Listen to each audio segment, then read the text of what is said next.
Dollar. Dirt and money, no soul. Had to go and get it, ain't no time to kick it. Got a stack of flip for my foes. Dollar.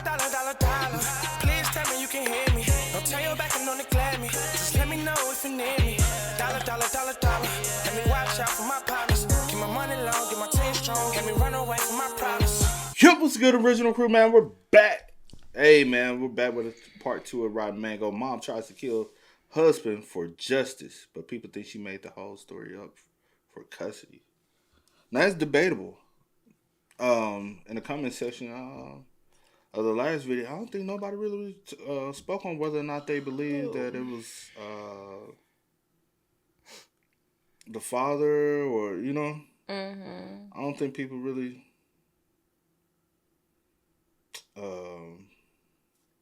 talked about it. I be checking comments, man. I might not respond, might not, you know, but I'll be in the comments about other stuff not pertaining to the case or giving y'all feedback on the case. That's what the comment section for. Give feedback on the case. Yeah. Or what's going on. Not you know. We want to hear y'all thoughts and opinions too about the case. The case and the topic and the subject. You know? Yeah. That's why I be trying to check out the comments, see how y'all feel about it. Somebody said, I just read a comment real quick. Somebody said, don't matter if you're, never mind. Well, I remember that one.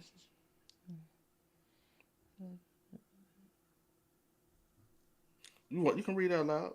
I don't need to read that loud, but I was just trying to get some. Yeah. But yeah. With that being said, before we get into it, make sure y'all check out the links in the description box. Down below. You already know where to go. If you want to first part, you got to do it. Check out down below. Also, if you enjoyed today's video, like it in with a thumbs up. But yeah, give us y'all opinions, man. We ain't always, I never said we was right. I want to hear y'all thoughts and elaborations and how y'all feel. I'll just watch, but you know what I'm saying? I'm going to see, you know, if I'm picking up something or missing something, let us know in the comments, man. Yeah. Let's talk. We grown, man. Let's talk. We'll talk about some situations. Elaborate, you know. Pick each other's brains. If y'all do that, I'll respond. We can have an open dialogue. We can always agree to disagree and have an open dialogue of communication, right? Mm-hmm.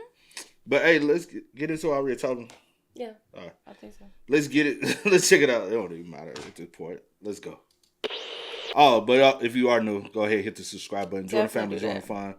We haven't been telling people to do that, but most definitely do that. Hit the subscribe button, y'all. Appreciate you. Let's go. Bada bing, bada boo. People always say if your husband, or probably worse if your ex-husband, purchases life insurance for you, that's usually an indicator of something nefarious, aka he's probably going to try to kill you. If your husband? Not. Now, ex-husband? Yeah. Ex-husband. It's a little weird. Your husband? Because I will have that conversation with you. But I was that crossed my mind earlier. But now on some just what? Speak your mind, Craig. It's Friday. I ain't got nothing to say. You ain't got nothing to say? See, I'm a little drained. I'm just listening to you. But it is that time of year. Everybody's trying to get their insurance and stuff situated. So I feel you. I don't think that there is a single sign that is more blatant, more obvious than that. Well, according to Angie Solomon, there is October 6, 2020. So this is a few months after her beloved son, Grant Solomon's death. Aaron, her ex-husband, who is also the dad of Grant Solomon, he goes to purchase 3 more grave plots right next to Grant Solomon. One for Gracie Solomon, their daughter, one for Angela Solomon, the mom, and a third for himself, Aaron Solomon. Why would Angie's ex-husband purchase 3 grave plots right next to their deceased 18-year-old son? First of all, Angie and Aaron, they hate each other. They've had a very contentious divorce since 2013. They spent the past almost decade hating each other, and nothing indicates that any event took place which made them reconcile. Would they really want to spend the afterlife together, laying side by side for the rest of eternity, just letting the soil decompose them? And their daughter, Gracie Solomon, at that point, she was 14 years old, 13 years old. Most likely she's going to grow up, get married, start a family of her own, and want to be laid to rest with them as an old, aging grandmother, right? Unless Aaron Solomon has other plans. The Freedom for Gracie Instagram posts about the grave plots that Aaron purchased. And it reads in short, why? Why? He and Angie have been divorced for years, all the while he is slandering her to their community. Quote, and why in the world would a father think his daughter would need a grave plot at 13 years old? Wouldn't Gracie want to grow up, get married, and have her own future and family and be buried next to her husband someday? He never talked about it with Angie. She could understand if he bought them for himself and shoved that in her face to keep her from being buried next to her son. But for Aaron to put her and Gracie's name on it sent chills up Angie's spine. Aaron has a motive with most everything he does. They're friends, and Angie's thought was, quote, murder, self-exit? Maybe that's dramatic, but a life with Aaron is a life with fight or flight. Every fiber of their being believed Aaron had something to do with Grant's death. And now Angie and Gracie believe that they are next. What was Aaron Solomon's plan with the grave plots? Did he kill his own son, Grant Solomon? And is he trying to take down the rest of the family next? If that's the case, why is Angie Solomon the one in jail for trying to kill Aaron? This is the case of the Solomon family.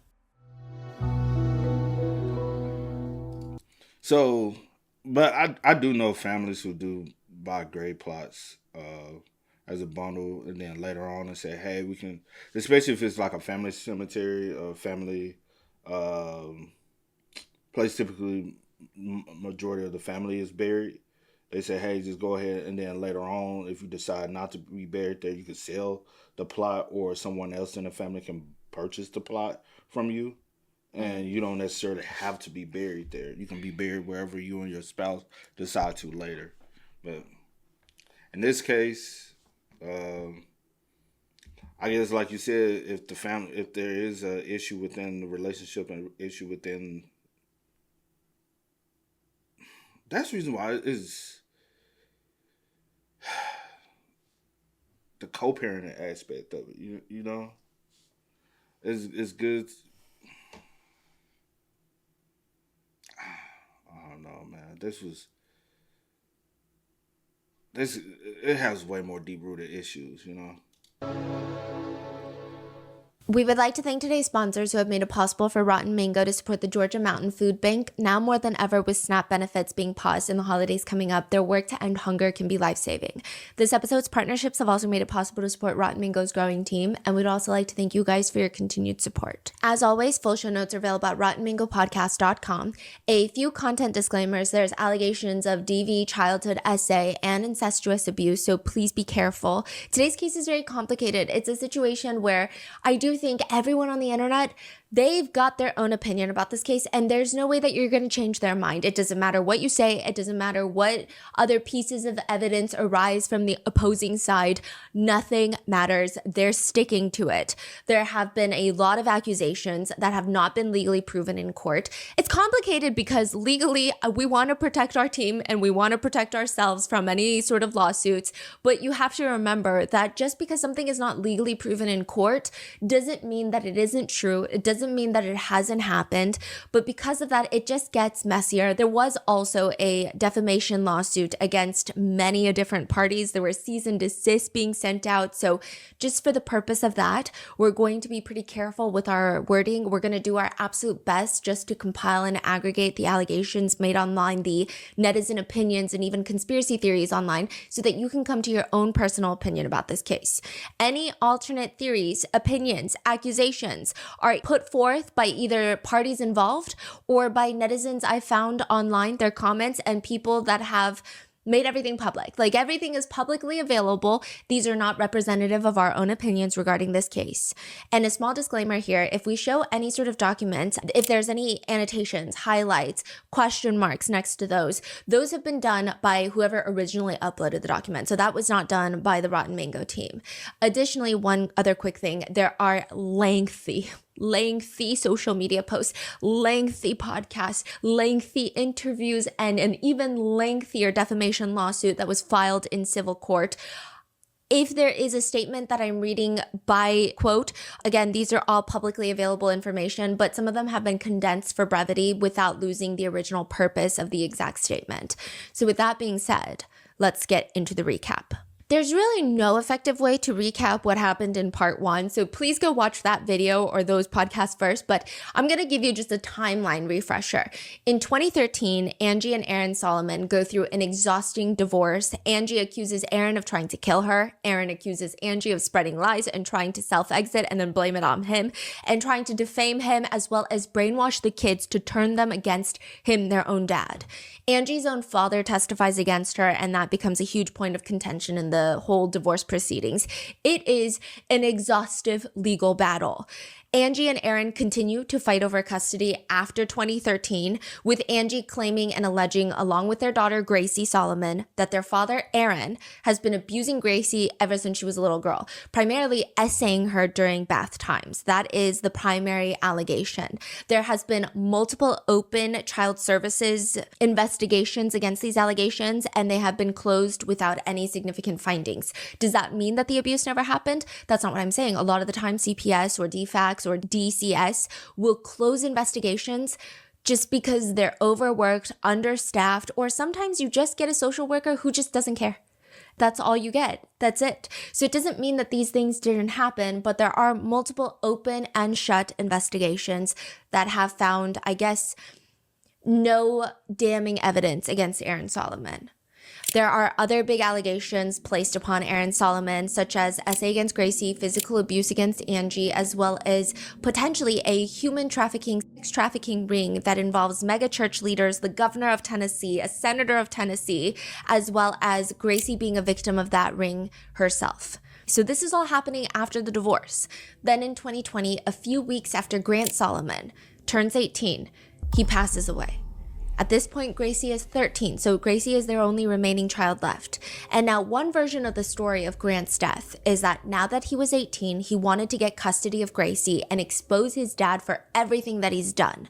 The other version is that the truck rolled down the hill, rolling him over before landing in the ditch and killing him. A year after that, in 2021, Gracie, the 14-year-old remaining Solomon child, posts a YouTube video exposing her dad, Aaron, and claiming that her dad has killed her older brother.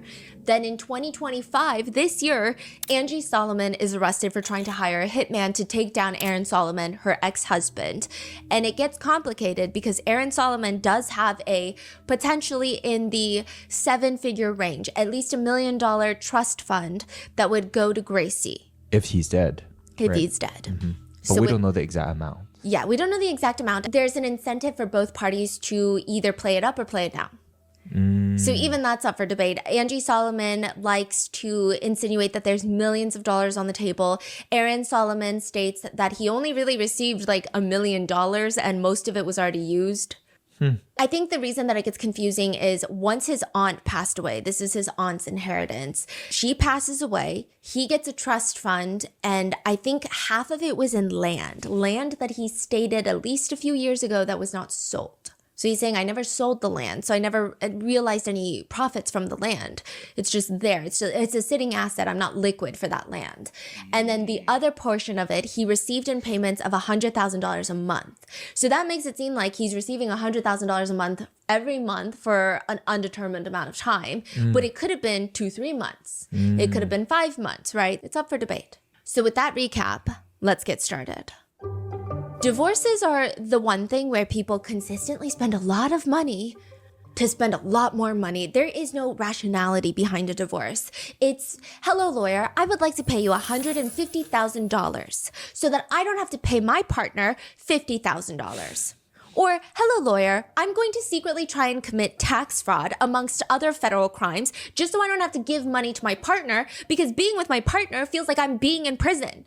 Yes, I understand doing all of this could put me in real prison. That's completely besides the point. That's not even what I'm talking to you about. One divorce attorney says, the craziest request I ever got was the client was asking me to get her half the shampoo bottles she left behind in the family home. She was kicked out of the house. I asked her under the sink, like, where are the shampoo bottles? And she said, no, the shampoo bottles in the shower. There's 2 to 3 bottles. Half the bottles are full. I want half of each remaining half. And she's trying to be petty about it, right? Yeah. So 2 to 3 bottles in the shower. They're half empty already. And then she wants half of each half. I ended up telling her that she paid me $50 just to read, receive, and respond to this email. And I will waive the $50 if she just takes that $50 to CVS and gets some goddamn shampoo herself. Another says, doorknobs. It was a regular house. They were not special bronze doorknobs, brass doorknobs. It was a regular builder grade home, regular doorknobs. Yeah, they fought over it. I offered to buy them new doorknobs if they would just settle. It was bad.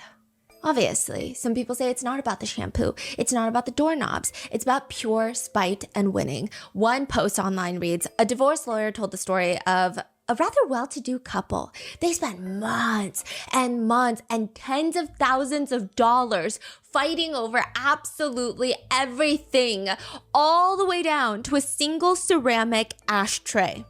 I can't remember the significance of it, but I think it came from the husband's family side. I don't know, but even after everything that had been decided, they spent many more months, and I think they totally spent $100,000 fighting over a singular ashtray. Then after a court hearing, the wife finally won the ashtray. She promptly strode out to the white courthouse steps and smashed the ceramic ashtray, left the pieces all over for the husband on his way out to see all of it. That is crazy. Yeah. Wow. But it doesn't just stop there, because it's not about an ashtray, right?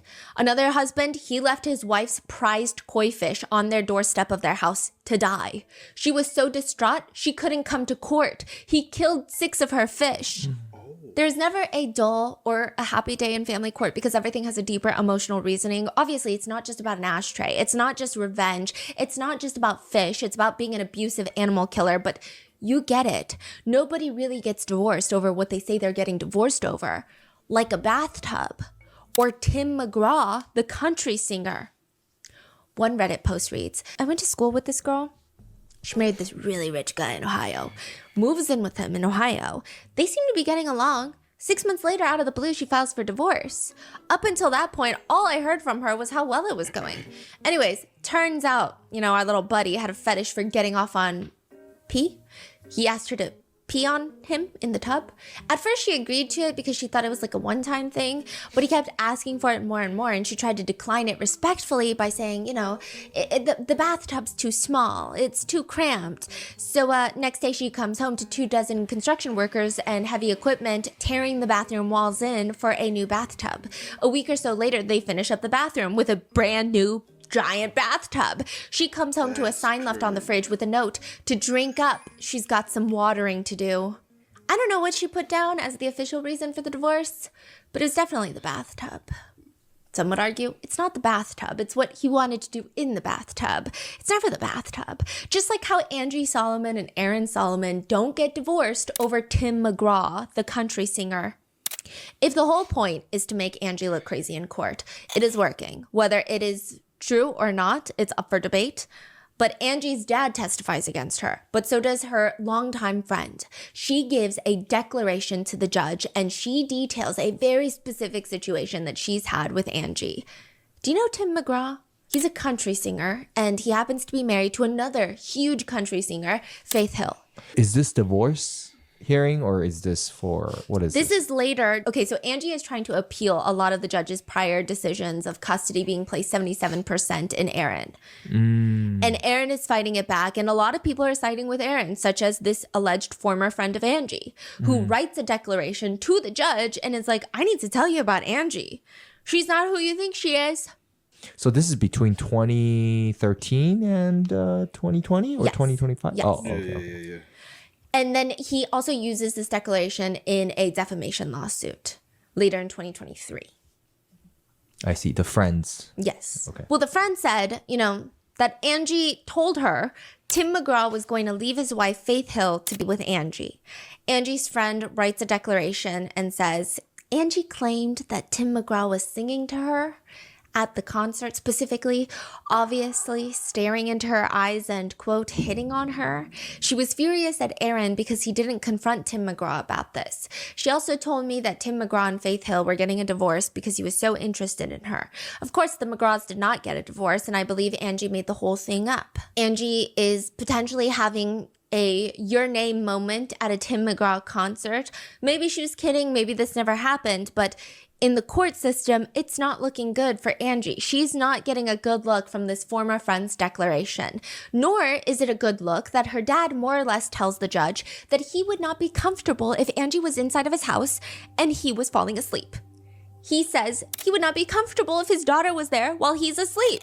Nobody asked for that kind of example, but damn, he's giving them. He's telling the judge, I'm going to tell you about her condition because I love my daughter. However, she's a compulsive liar. I cannot have a conversation with my daughter. I never look forward to my daughter calling me, although I love to hear her voice. And I love when she tells me about the actions of the kids. I can never expect to have a conversation with her unless there's some untruth that's going to be told. Unless something is going to be stretched. He tells the judge that Angie can never not tell a lie. She's never been able to tell the truth, which again, this is the same dad that she filed an order of protection against, so we don't know how accurate or how trustworthy his observations are. Meanwhile, most of Angie's doctors all state that she's perfectly capable of being a good and fit mother.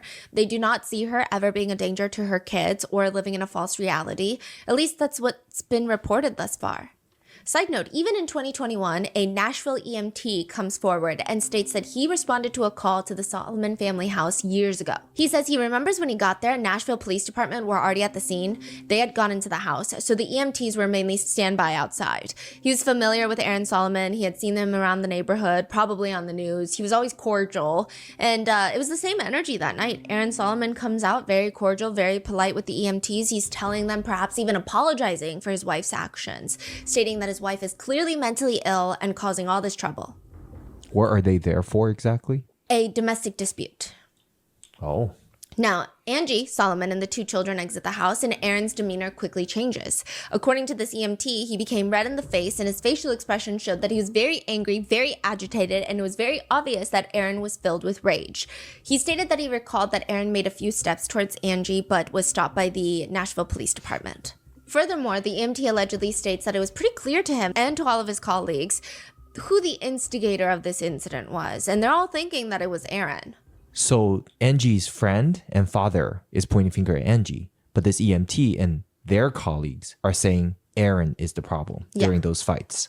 But I mean, you know, a lot of people have been disputing this EMT's version of events because he only came forward a year after Grant Solomon's death. And a lot of the coverage after and during Grant Solomon's passing in 2020 was very anti-Aaron. So some people are wondering if, because this allegedly happened years ago, could he really have such a strong memory of this random couple? And is it accurate? And they're calling to the fact that a lot of eyewitness testimonies are never really accurate, not because people are trying to be deceitful. It's just humans are not that smart. We're not as smart as we think we are. But others are arguing, no, like I've been an EMT, not me, but like others are arguing, I've been an EMT, and trust me, like you remember certain people and they're just like singed into your brain. For whatever reason. I mean, sometimes it's not even like the biggest, craziest call that you get. Sometimes it's just like, I know that guy from church. And so this is going to be singed into my memory whether I like it or not. But more importantly, a lot of Angie's doctors are stating that she's perfectly well and healthy. So why doesn't the judge believe her? According to Angie, a former court-appointed guardian for the kids say, "It is my firm belief that Aaron used wealth and personal connections to win favorable decisions to the detriment of their daughter Gracie, Grant, and Angie Solomon, leaving them open to harassment, sexual, mental, and emotional abuse, and leading to the untimely death of Grant Solomon." Who is this court-appointed guardian? Yeah, okay, so this is like someone who would become the kid's guardian very temporarily while custody is getting resolved. And this particular one has remained anonymous. But Angie has posted a letter showing that this was written to the judge. I don't know if it was written to the judge. I don't know if it was submitted. Technically, anyone could put letterhead and write whatever they want. I do think it's difficult because on one hand, you can understand why someone is wanting to stay anonymous in a situation like this. But on the other hand, it definitely doesn't add credibility. The former GAL says that it's all because Aaron has money, millions of dollars that he has inherited from his aunt after she passed away. Coupled with the right connections, Aaron Solomon can, some people believe and allege, that means he can just do anything he wants. I mean, just about. Angie believes that Aaron is part of the good old boys club at Grace Chapel in Franklin, Tennessee. This is a church. Boys. You know, I wonder as well, did he receive this money after the divorce? From the aunt? Yeah. Did he obtain this supposedly money or the land and property and stuff after the divorce, or was it before? Like, did the aunt pass while they was married or after they was divorced? Because it also do for this to be such an issue or such a big part. Do Angie feel like she should receive some of the money? You get what I'm saying? Because she also do know that her daughter is the one who's gonna get the money if he dies. So I'm looking at, is that possibly one of the motives for you to want to set up this plot? Or is it for revenge for Grant? Because you think he killed Grant, so I want revenge for Grant, but the money is not the part of it, because you wouldn't even bring that up. But for us to be bringing that up, it sounds like that's part of the reason why you wanted to take Aaron out, is so Gracie is a Gracie. So she can retain that money and your inheritance before you swindle it and spin it, or you know what I'm saying, or there's nothing left for her. Because even when she was trying to pay the hitman, she was like, I don't have it now, but I'm going to have it. Because were you planning on your daughter gaining the money and then you receiving some of the money? Because money is another aspect of it when a divorce is going on or separation. It's the money aspect of it.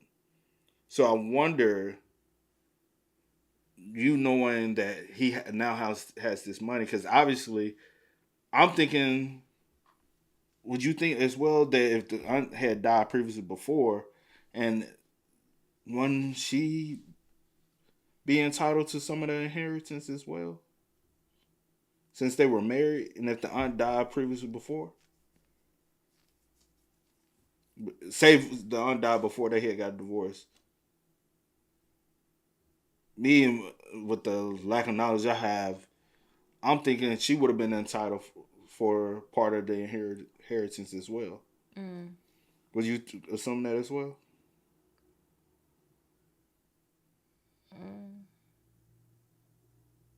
Yeah, I mean, yeah, I guess, yeah. Yeah, I guess it's all about what you can prove is. I don't know, but yeah, Because I guess for sure, yeah, I don't know how that works. Because typically when people get divorced, it's like, all right, what assets does Aaron have? What assets does Angie have? How long have y'all been together? All right, we split it 50-50 down the middle. And so that means, I'm thinking Angie would have walked away with some of that. Yeah. So now knowing that, say for instance, the aunt had died afterwards, then Aaron would have been, now he has this abundance of money. Angie can't get that money. And so, it doesn't matter if Angie already had money, because she did have a successful job as well. A lot of people know rich people, what makes them even more crazier is getting more money, you know? Like, that's one thing that makes them be like, oh, bro, you already got the money. They be like, I can always have more money. So she even mentioned the fact that he gets $100,000 a month. She really don't know. And I'm like, if he was getting that money while you was married, you probably would know more. Because I'm sure y'all would have had that conversation with a saw the income, you know? Old Boys Club at Grace Chapel in Franklin, Tennessee. This is a church. Boys protecting boys type of church. Angie says all the most powerful people in the state attend this church, and they sit right next to Aaron Solomon, and it's all a boys club. Governor Bill Lee of Tennessee attends that same very church. Governor Lee was actually recently in the news for refusing to touch state reserves, a $2 billion rainy day fund for the entire state of Tennessee. He refused to touch it to help cover for low-income working parents who lost SNAP during the government shutdown. So there's that. A lot of the influential judges, including Judge Johnson, one of the judges that ruled in favor of primary custody going towards Aaron instead of Angie, she goes to that church. Her husband, who happens to be Senator Jack Johnson, a senator from Tennessee, also goes to that church.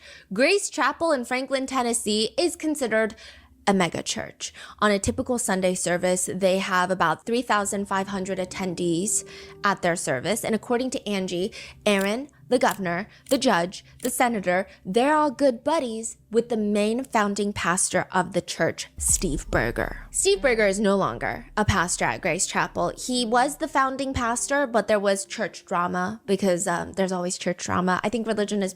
He's the founding pastor, but he's no longer the pastor? That's... based off drama, that's a little... It made me sigh that a little bit. Founding pastor, but there was church drama because there's always church drama. I think religion is beautiful. I think organized religion with infighting within the organization is very ugly. Steve Berger is also a little bit terrifying. He has now gone into politics, which is, I think everyone can have their own opinion about what it means to be religious while also being involved in how the state is run. But Steve Berger has publicly stated that his goal is to disciple members of Congress so that what they learn is then translated into policy. No separation of church and state is his entire dream. Yeah. And it appears that there are connections with him and a congressman who wants to get rid of the second term rule for presidents, meaning a president can only serve 2 terms. So there's a lot of connections there. Probably a lot of money because it's a mega church. A lot of money, and they're actually sending out cease and desist. So I love a good cease and desist from a church. That's like one of my favorite types of cease and desist because something about it, I'm like, I don't know, it just like riles me up. Maybe it's my religious trauma. But anyway, what does that have to do with Angie? Angie claims that allegedly Judge Johnson ruled in favor of Aaron. She, and this is a huge allegation, but this judge would have discussions about all of her cases with the church pastor, Steve Berger. This is what Angie is alleging. And Steve Berger is allegedly close with Aaron Solomon. So he would tell her, God is with Aaron, so maybe you should rule against Angie. That's kind of the allegation at hand. I don't know if that's accurate. I don't know. I don't even know how the structure of a mega church works, if like the founding pastor even hangs out with any of the congregation. It all feels like some bigger coordinated effort is what Angie is saying. And it is very strange. She states that people at the church never paid her any attention. Nobody cared about her. But then suddenly, the night of Grant's memorial service, members of the Grace Chapel Church, quote, inserted themselves into my house. And she's stating that they barged into her house, and they're desperately trying to convince her that Grant died from having abdominal injuries to his organs and that there was hemorrhaging in his stomach. She basically states more or less that they're trying to gaslight her into believing that Grant Solomon died naturally from this accident. With an Instagram post... Is she trying to say, like, how she said the day before the funeral? They came over? Yeah. So, because you know how some people have like a little gathering at the home where we probably go to the funeral home and be like the wake. But some people, is it wake or wait? What? Wake. Okay. But you know how like different people, different groups, they sometimes gather at the home.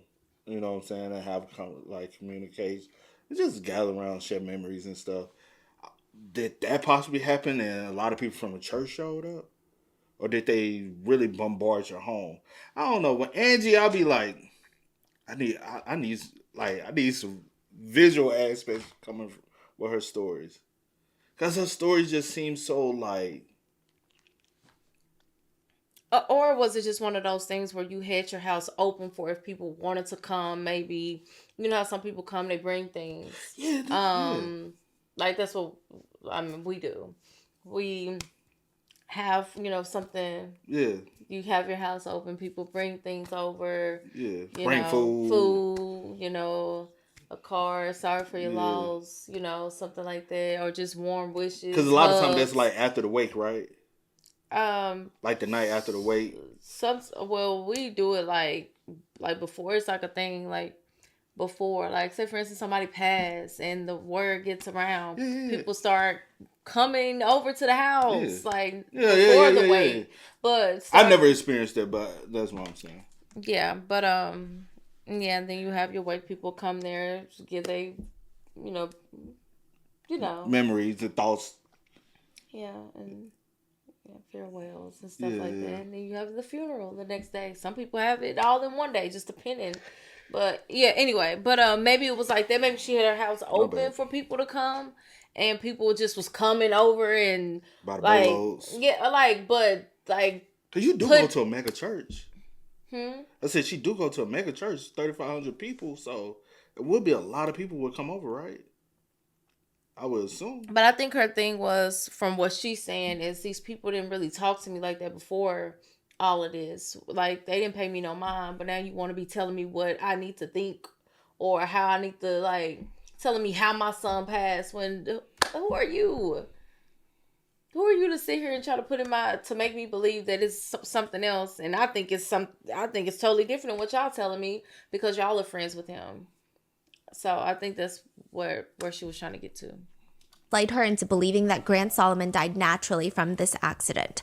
With an Instagram post reading on the Freedom for Gracie Instagram, why did these people from Grace Chapel keep trying so hard to gaslight Angie about what happened to her son? Why does Grace Chapel keep appearing at Angie's door or in her text messages the week of Grant's death and weeks after? They never wanted to help Grant, Gracie, or Angie in the years before. Why now? Why in this way? Because the good old boys club. Protect the good old boys club. Some people argue, or it could just be a mega church. And typically with mega churches, I used to go to church back in the day. And like the one thing about mega churches and why people are kind of interested in going to them is there's not as much of a community built around it.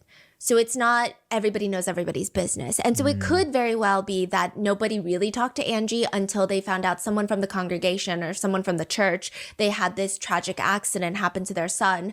And so now they're actively reaching out because that's maybe what God would want them to do. I don't know, right? I don't know. There is that argument out there floating around. But the theory of the good old boys club changes in the degree of severity. There's like a light, medium, dark version. The light version. Some people believe good old boys club, there really is no good old boys club. That insinuates there's some sort of conspiracy, there's some sort of organized effort, and there really isn't. It's just men protecting men, typically, from allegations of abuse. It's less of a coordinated effort to make sure Aaron is found not guilty, but more so internal misogynistic biases. Our good friend Aaron from the church, he could not do such a thing. Like, not our Aaron. We've been going to church with Aaron for years. We would have known if he was doing something like that. No, our judgment is perfectly great still. There's no way. Angie, however, I always knew she was a little cuckoo. I never really even talked to her. She barely comes to church. They believe it's just coming from people who are probably very powerful in the church, and a lot of them, in netizen opinion, are not good people. However, are they really going to help Aaron in particular? It's probably just this internal bias that they have. A lot of these netizens that believe in this theory think Aaron's not even part of the elite. I mean, it's unclear how much Aaron Solomon is worth. According to a few transcripts, probably $1 to $2 million, which is a substantial amount, but it's not I'm going to DC and swaying congressman amount. It's not lobbying and taking a private jet to the tech industry to lobby something. You know, it's okay to these people. So would they really protect him? No, it's probably just a matter of, oh, I know that guy from church. No, he's a nice guy. And Angie, she seems a little crazy. And like, where's the evidence? I don't see any evidence. So we're going to rule in favor of him. The next level up, like the medium conspiracy, is that Aaron knows something about these very powerful people and they are working together to make sure that he's happy so he doesn't tell anyone what he knows. Why would Aaron know anything? Well, he goes to the church. Maybe he's got eyes and ears. Maybe he just happened to be at the right place at the right time. Or he previously worked as a news anchor. Perhaps he came across information on Tennessee's finest and greatest people that would make it harder for them to get reelected, make it harder for them to make a bigger step into Washington. Now, a few things about this particular theory I will note is Aaron Solomon was not a big name in the news world. You know, he was mainly a sports anchor, not a super well-known one at that. He was not on ESPN covering the Super Bowl. He was just a local sports anchor and then a local morning news host for the local TV. It's very rare that these anchors are privy to such sensitive information about the elite, especially when you're not at the top. Mm-hmm. Like, I would think like the nation's handful of top anchors maybe know a little too much, and that might be it. Yeah. I mean, these are incredible positions, incredible opportunities. I'm not discounting anything about his career trajectory, but I'm just saying I don't think that that would naturally put him in a position to gain any blackmail material or any sort of high-level information on these people. However, he could have just been at the right place, at the right time, whether it be at work or whether it be at the church. Then we have the dark theory, the most intense theory, the severity of the allegations of this one being incredibly high if true. At one point, Angie claims that these guys all run a sex trafficking ring in Tennessee, that they're all involved, stating that Aaron trafficked his own daughter Gracie to these people. On the Freedom for Gracie website, on the Angie's About Me page, it reads, over the next decade, Angie would go on to battle not only her ex-husband, but a corrupt court system, a cult-like private school, and a church with connections to the highest offices in the country. I don't know if any of these allegations are true. And also, 2 things could be true and 3 things could be true at once. So I don't know how connected all of these different facts are, but here's where it does get weird. According to Grant's girlfriend at the time, Hannah, and a lot of his other friends, Grant had set up a meeting with the founding pastor, Steve Berger, the main pastor, to talk about how his dad, Aaron, had been abusive towards him. Really? Yes. So this is pretty confirmed by like third parties. Yeah, I understand some people's skepticism against Angie. I understand some people's skepticism not against Gracie, because I think that ultimately, whichever way you spin it, whichever way, if Aaron is bad or if Angie is bad or both of them are bad, ultimately Grant and Gracie are the victims in this story. Regardless, right? Some people do have skepticism towards what Angie is also alleging with Gracie. Because some people are saying that she could be manipulating Gracie or brainwashing Gracie or making Gracie say these things. Some people point to Gracie's YouTube video saying that she doesn't look comfortable. Some people say these don't sound like words that a 14-year-old uses. The fact that she's reading off of a paper, her body language, she's glancing off camera at times. People are all using that to try and say that Angie is brainwashing Gracie into saying these things. So regardless, I think when it comes from a third party who really has nothing to gain from saying anything, it's interesting. Now, Grant's girlfriend at the time, Hannah, she has corroborated that Grant never really talked much about his dad, but when he did, he just never really seemed to want to go to his dad's place. She remembered there was one time he was crying in the car because he just didn't like the idea of going to his dad's house. So he didn't. And he was always oddly very protective of Hannah around his own dad, which he thought was interesting. But she states that Grant had an appointment with Steve Berger and was going to tell him about the abuse that his dad was inflicting. Steve Berger says no such thing ever happened. Indeed, Grant did set up a meeting with him, but it was just to talk about how he can get closer to God. Steve Berger apparently states in a video, a sermon video, you just never get a 9th grader making an appointment with you to talk about Jesus as a crusty old gray-haired preacher. But Grant did, and he sat in my office for well over an hour. He just wanted to know how he could draw closer to Christ. And it stands out to me. This was after his passing? Yeah. I mean, clearly even Steve thought it was weird that this 9th grader was like, I just want to talk about how to get closer to God. So a lot of netizens are saying, yeah, maybe it's weird because that's never what happened. Steve thought it was weird. Netizens think it's weird. They all think it's part of some bigger cover-up. Because Gracie in her video claims that she told the school, she told the church, nobody did anything about it. Also, the church and the school... Going to be very careful with my wording here. They're not legally affiliated. There are 2 different legal entities, and they What have school? The school she goes to? Yeah, so Grant and Gracie go to a Christian private school, Grace Christian Academy, and the church is called Grace Chapel Church. Or Grace Chapel, right? They're legally 2 different entities. They have 2 separate governing bodies for both organizations. It's like if What's the connection though, besides the name? Are they run by, It seems like they're connected. It seems like if Nike were to come up with a drinks brand and call it Nike Coffee, but they created a new LLC, a new corporation for Nike Coffee, and they've Yeah. got a different board of directors for Nike Coffee. But I mean, legally speaking, I guess they're two different entities, but like technically, Yeah, I okay. guess, I see. Like a lot of these corporations do be doing that though. They have like these. They go by this, so and then they be like, "Oh, you thinking? Oh, they're not the same." They ask you. You remember? I just found that out recently about something else, and I was like, "Cause did you think the church like the? I always thought the church and school was one and the same."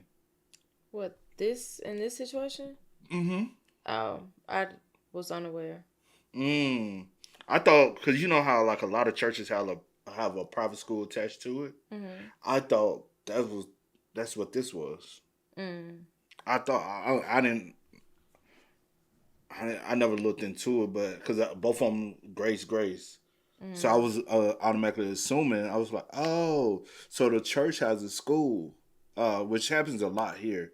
I don't know about elsewhere. I can only speak of where I know, but a lot of the churches do have their own private schools.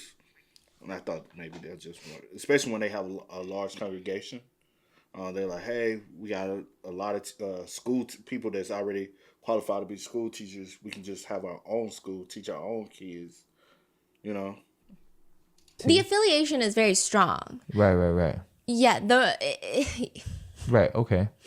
So Gracie is saying that the church and the school, they never did anything about it. Grant's girlfriend at the time is saying that Grant probably told Steve about it and Steve didn't do anything. So what's going on? What are they hiding? Why would the church not just go to the police? Why would they not investigate? Why would they not do anything? Because it's a church. Aren't they supposed to stand against stuff like this? Yeah. But also the police? Hello? Yeah.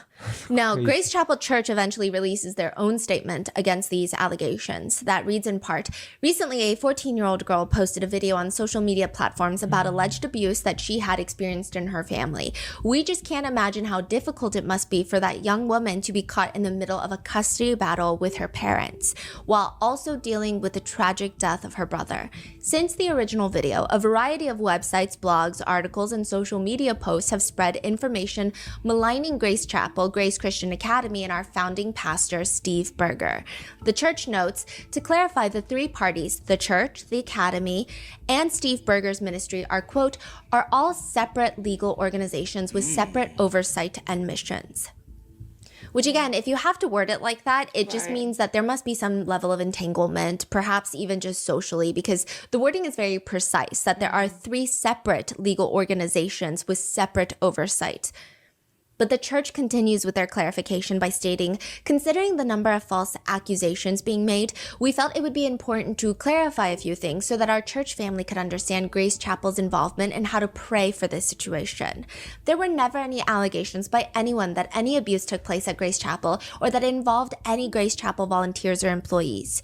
The allegations of abuse in 2018 was between a divorced couple regarding their own child and had nothing to do with Grace Chapel. There has been false reporting that Steve Berger, when he was serving as Grace Chapel's senior pastor, had been informed about the abuse during a meeting that took place on May 7th, 2018, and did not report it to the proper authorities following that meeting. The claim that somehow Steve Berger knew of the abuse and didn't report it is categorically false. In fact, the alleged abuse had already been reported to the sheriff's office on May 4th, 2018, 3 days before the meeting with Stephen even took place. Grace Chapel has and will continue to make sure that any allegations of abuse are reported to the proper authorities. All of our staff and volunteers go through child safety training as well as background checks. Please join us in continuing to pray for this family, and if you have any questions, please reach out to us, Grace Chapel. Not really doing themselves any favors, the church also goes on to clarify something very weird, stating, in a recent article, there is also an issue that one of the family members who attends Grace Chapel is not a member of the church. It's important to note that Grace Chapel has a specific process for membership, and this individual, Aaron Solomon, has not gone through the process and is therefore not a member. But the church does go on to clarify that not everyone is welcome. Membership is not a requirement for participation and fellowship within their church community. I will say that's a very strange thing to make distinctively clear for everybody, considering there's pretty strong connections that Aaron at least attended the church with a high frequency on most Sundays, even taking pictures of himself at the church and then sending them to Gracie. 2 Sundays in a row, he texts pictures of himself at the church, writing to her, "At church, thinking of you, love you, miss you, heart." Then the next Sunday, a picture of the church and an accompanying message. "Pastor Steve mentioned Grant for the 3rd Sunday in a row and preached about heaven today. Hope you can watch it." Because, it's a mega church. They like to upload their sermons onto YouTube and stuff. I don't know if the church is involved. I don't know if the church is not involved. I also think that I have way too much religious trauma to even come to an appropriate conclusion without being tainted by my own anecdotal evidence and personal opinions, right? But I do think that the responses are just a little weird. I've met a lot of religious people. I've met a lot of people of faith. And regardless of the fact that of anything, really, I don't think any of them would respond to such a sensitive topic and allegation in this manner. It was just weird. It was just weird. And I think it just makes everything feel unsettling. Yeah. It feels a little heartless. Even the way that they write about Gracie feels a little bit heartless. The way that they write about the family, even if they are not involved, even if they're being dragged online, I think that there are better ways to go about it. I would imagine more of a business entity, a corporation, to respond in this apathetic, cold, legalese type of way. But anyway, that's just an opinion that has no indication of guilt or innocence. Yeah. Now, on top of that, the church has also been sending out cease and desist letters to creators. I don't think that I'll be on the receiving end of one. However, it would not be the first time. It actually just gets me more riled up. So there's that. They've been sending it to YouTubers and stuff? Yeah, they've been sending a lot of cease and desist. Really? Yeah. But it's just weird. Again, overexcited legal action is not a sign of guilt. I just personally think it's weird behavior. Also, while we're at it, though, I also think the school is weird. The school that both Grant and Gracie went to, Grace Christian Academy, they are, again, I think, closely affiliated, even though they have separate legal and governing structures between the church.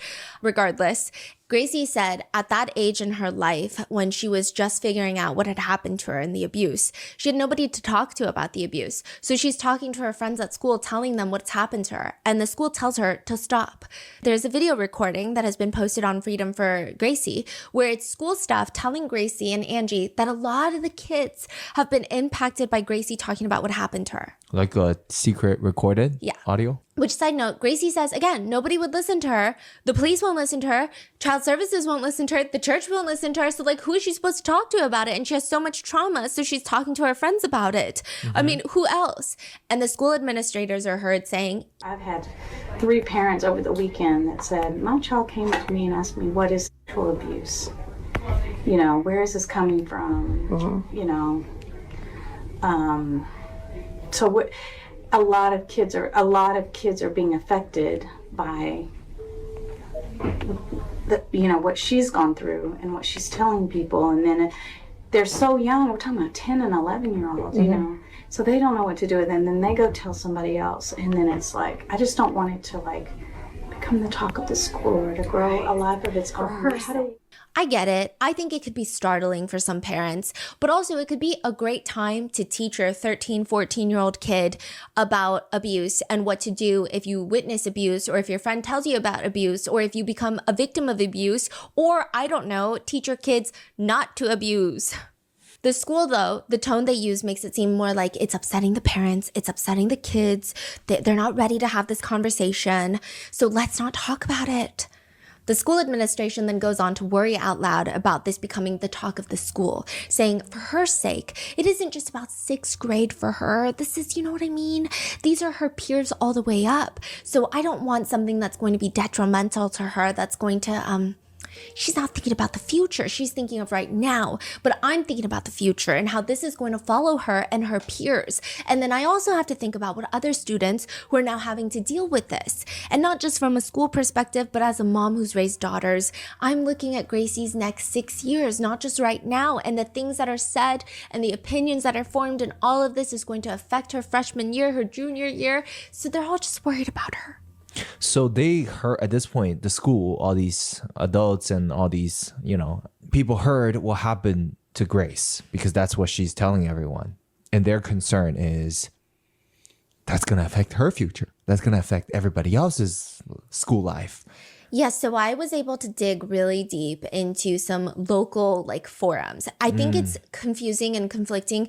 Interestingly enough, more people on a local scale in Tennessee seem to be more on Aaron's side. Okay, tell me more. Now, What does that mean? Angie states that he waged a local campaign against her, spreading lies about her. Okay. And so that's why she had to take it public on social media to get the truth out there. But then other people locally are arguing that the teacher probably said it like this because the teacher doesn't believe the abuse happened and the teacher believes that Angie is brainwashing the daughter. So this is the teacher's way of saying you're brainwashing your daughter and now you don't even understand the implications. This is her life now. It's not just a conversation she's having, this is going to impact her. Yeah, I guess. Yes. Yeah, I guess the feeling is I feel very conflicted because I feel like we don't know the full picture, right? What truly happened. Yeah. We obviously don't want to spread lies or whatever. But what make them believe that Angie is lying, I guess? It's just so frustrating because the police are not investigating. But how do you know if this didn't, 100% sure that this didn't happen? Do we know this? We don't know this, right? We don't know this.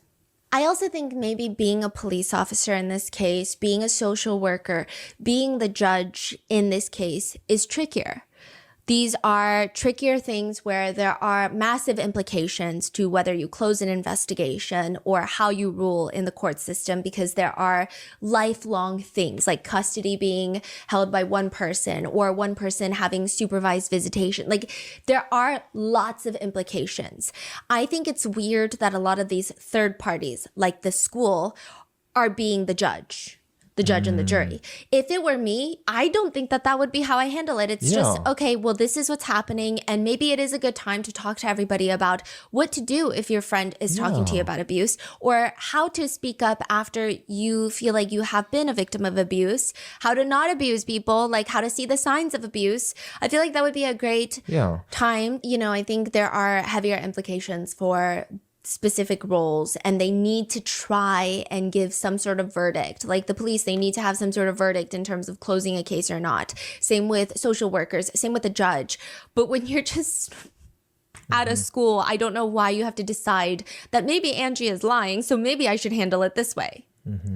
Furthering Angie's point, there are videos of Aaron coming to school to pick up Gracie from school. And I've tried to play nice and be nice about it, and that you've been with Mom way more than you're supposed to, and way more than what the judge said. There shouldn't be supposed to. It doesn't matter what you think right now. Gracie has clearly told the administrators that her dad is abusing her, that she is terrified to go with her dad. And the tricky part is the judge has stated that she is to be placed in her dad's custody. So her dad's picking her up from school and the headmaster is just telling Gracie that these allegations are old news and she's got to get in the car with her dad. It just gets so bad that the headmaster of the school puts out a video statement saying, please come to us so that we can give you the truth. I always say that we're not going to believe everything that your kids tell us about you, so please don't believe everything that your kids say about us. What is going on? That seems to be kind of the way that they do things. I don't know. I guess it's just weird. Again, there's no implication of guilt here through my wording. I'm just saying that in my personal opinion, it's just a very weird situation. But when it comes to allegations that Angie has brought against Aaron, there isn't as much concrete, detailed evidence to the allegations as maybe a judge would want. It doesn't mean that these things didn't happen, but just the nature of a lot of assaults, the nature of being essayed by someone, allegedly by someone that is your guardian, the whole point is to not leave evidence. The whole point is to not get caught. So we don't really have much concrete evidence, but we do have heavily disputed pictures. Remember we talked about the bruising on Gracie's upper thigh? Angie claims that it was from abuse. Aaron claims it was from a swimsuit. It's not clear. There's also another picture that Angie shows as evidence of Gracie's eyes. Her eye bags are super swollen. She has dark circles. Angie claims that this is after Gracie was with her dad for an extended period of time. She would come back, and this was clearly a sign of abuse. I feel like my eyes have looked like this before. It's like some sort of really bad allergic reaction. She did have eye surgery previously. I'm not sure what it was for, but there are mentions in a court transcript of Gracie having eye surgery and then moving into the primary bedroom with her parents for a while. So I don't know if this is from the eye surgery. I don't know if she's always had issues with her eyes. So there's just been all of these heavily disputed pictures. Everything is disputed is what I'm trying to say. So it's very hard to definitively say anything. But one thing that seems less disputed is Grant Solomon's death. Most netizens think it's very suspicious. One netizen writes, I mean, this makes no sense. Whoever is covering up this murder is an idiot. Everyone sees it, yet the justice system has done nothing. Aaron Solomon should be rotting in a jail cell for first-degree murder. Another comment reads, Angie was railroaded in her case, and she had to jump through all these hoops to even just be able to see her children. The courts made her out to be a mad woman, completely crazy and unfit. Which is maybe why Angie felt compelled to take matters into her own hands by trying to hire a hitman who happened to be an undercover agent. 5:30 p.m. Friday night, Aaron gets a phone call. It's not a number he recognizes, but he picks it up. Hello? It's the Tennessee Bureau of Investigation. Are you home? No? Well, I've got a man at your door right now. Aaron says he already knows it's probably to do with Angie. He's explaining to the investigator that he's actually out of town, ironically, for a wedding, a celebration of love. Aaron says the investigators pretty bluntly just tell him, well, since you're out of town, I'm just gonna go ahead and tell you, we arrested your ex-wife. She tried to hire someone to kill you, and she's being booked right now. Aaron says in that moment, he just, quote, I was in disbelief. I was in shock. I was like, you gotta be kidding me. This is not real. This is not happening to me. And since the divorce, Grant's death, and the subsequent social media discourse, Aaron has decided briefly to sue Angie and her friends. Angie's friends? Who are they? Yes, who are also helping her allegedly run social media accounts that are, Freedom for Gracie's website, her Instagram. Some of them are posting on their personal pages, but for defamation. Aaron's attorney argues in this defamation lawsuit that the defendants, Angie and her friends, are only concerned with destroying plaintiff and generating outrage on social media in an effort to raise money and sell products. While they have tried to paint themselves as noble defenders of free speech, in reality, this is a campaign of malicious bullying, cyberstalking, generating clicks, and spreading lies. So there are three camps of people. One who believe that Aaron is an abusive killer and he found a way to make Angie seem crazy so that no one in the justice system believes her, and he's getting away with not even just essaying his own daughter, but for killing his son who was trying to save his sister.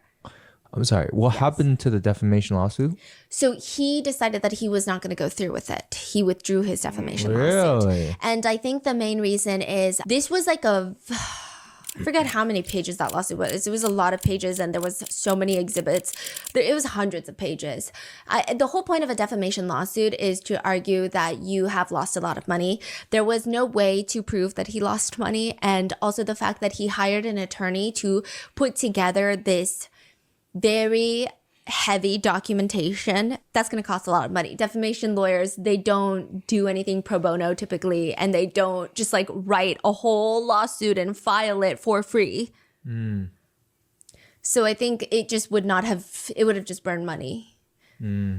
So or he could have known that he's lying about being defamed, right? I don't know, right? You could spin it either way, but just let's say benefit of the doubt, it could be just the money wasn't making sense. It could be also the fact that he knows that Angie maybe doesn't have money. So it's like, okay, you're spending all of this money. Angie doesn't have money to give, even if you win. Got it. And if she's got nothing to lose, she could just make another account and keep posting about you. And then you got to go through another, it's... I see. That makes sense. Or it could be the fact that he knows, allegedly, some things Angie claims could be true, could be the allegation, right? Everyone wants to see it a specific way, so you could see it all the ways. Now, you have the first camp of people who believe that Aaron is evil. Then you have the second camp of people that believe that Aaron isn't particularly a great person, but Angie also seems to be very problematic. They believe that she's coming up with stories, whether she believes it or not is unclear, but she's convincing her kids of these stories and turning them against their dad.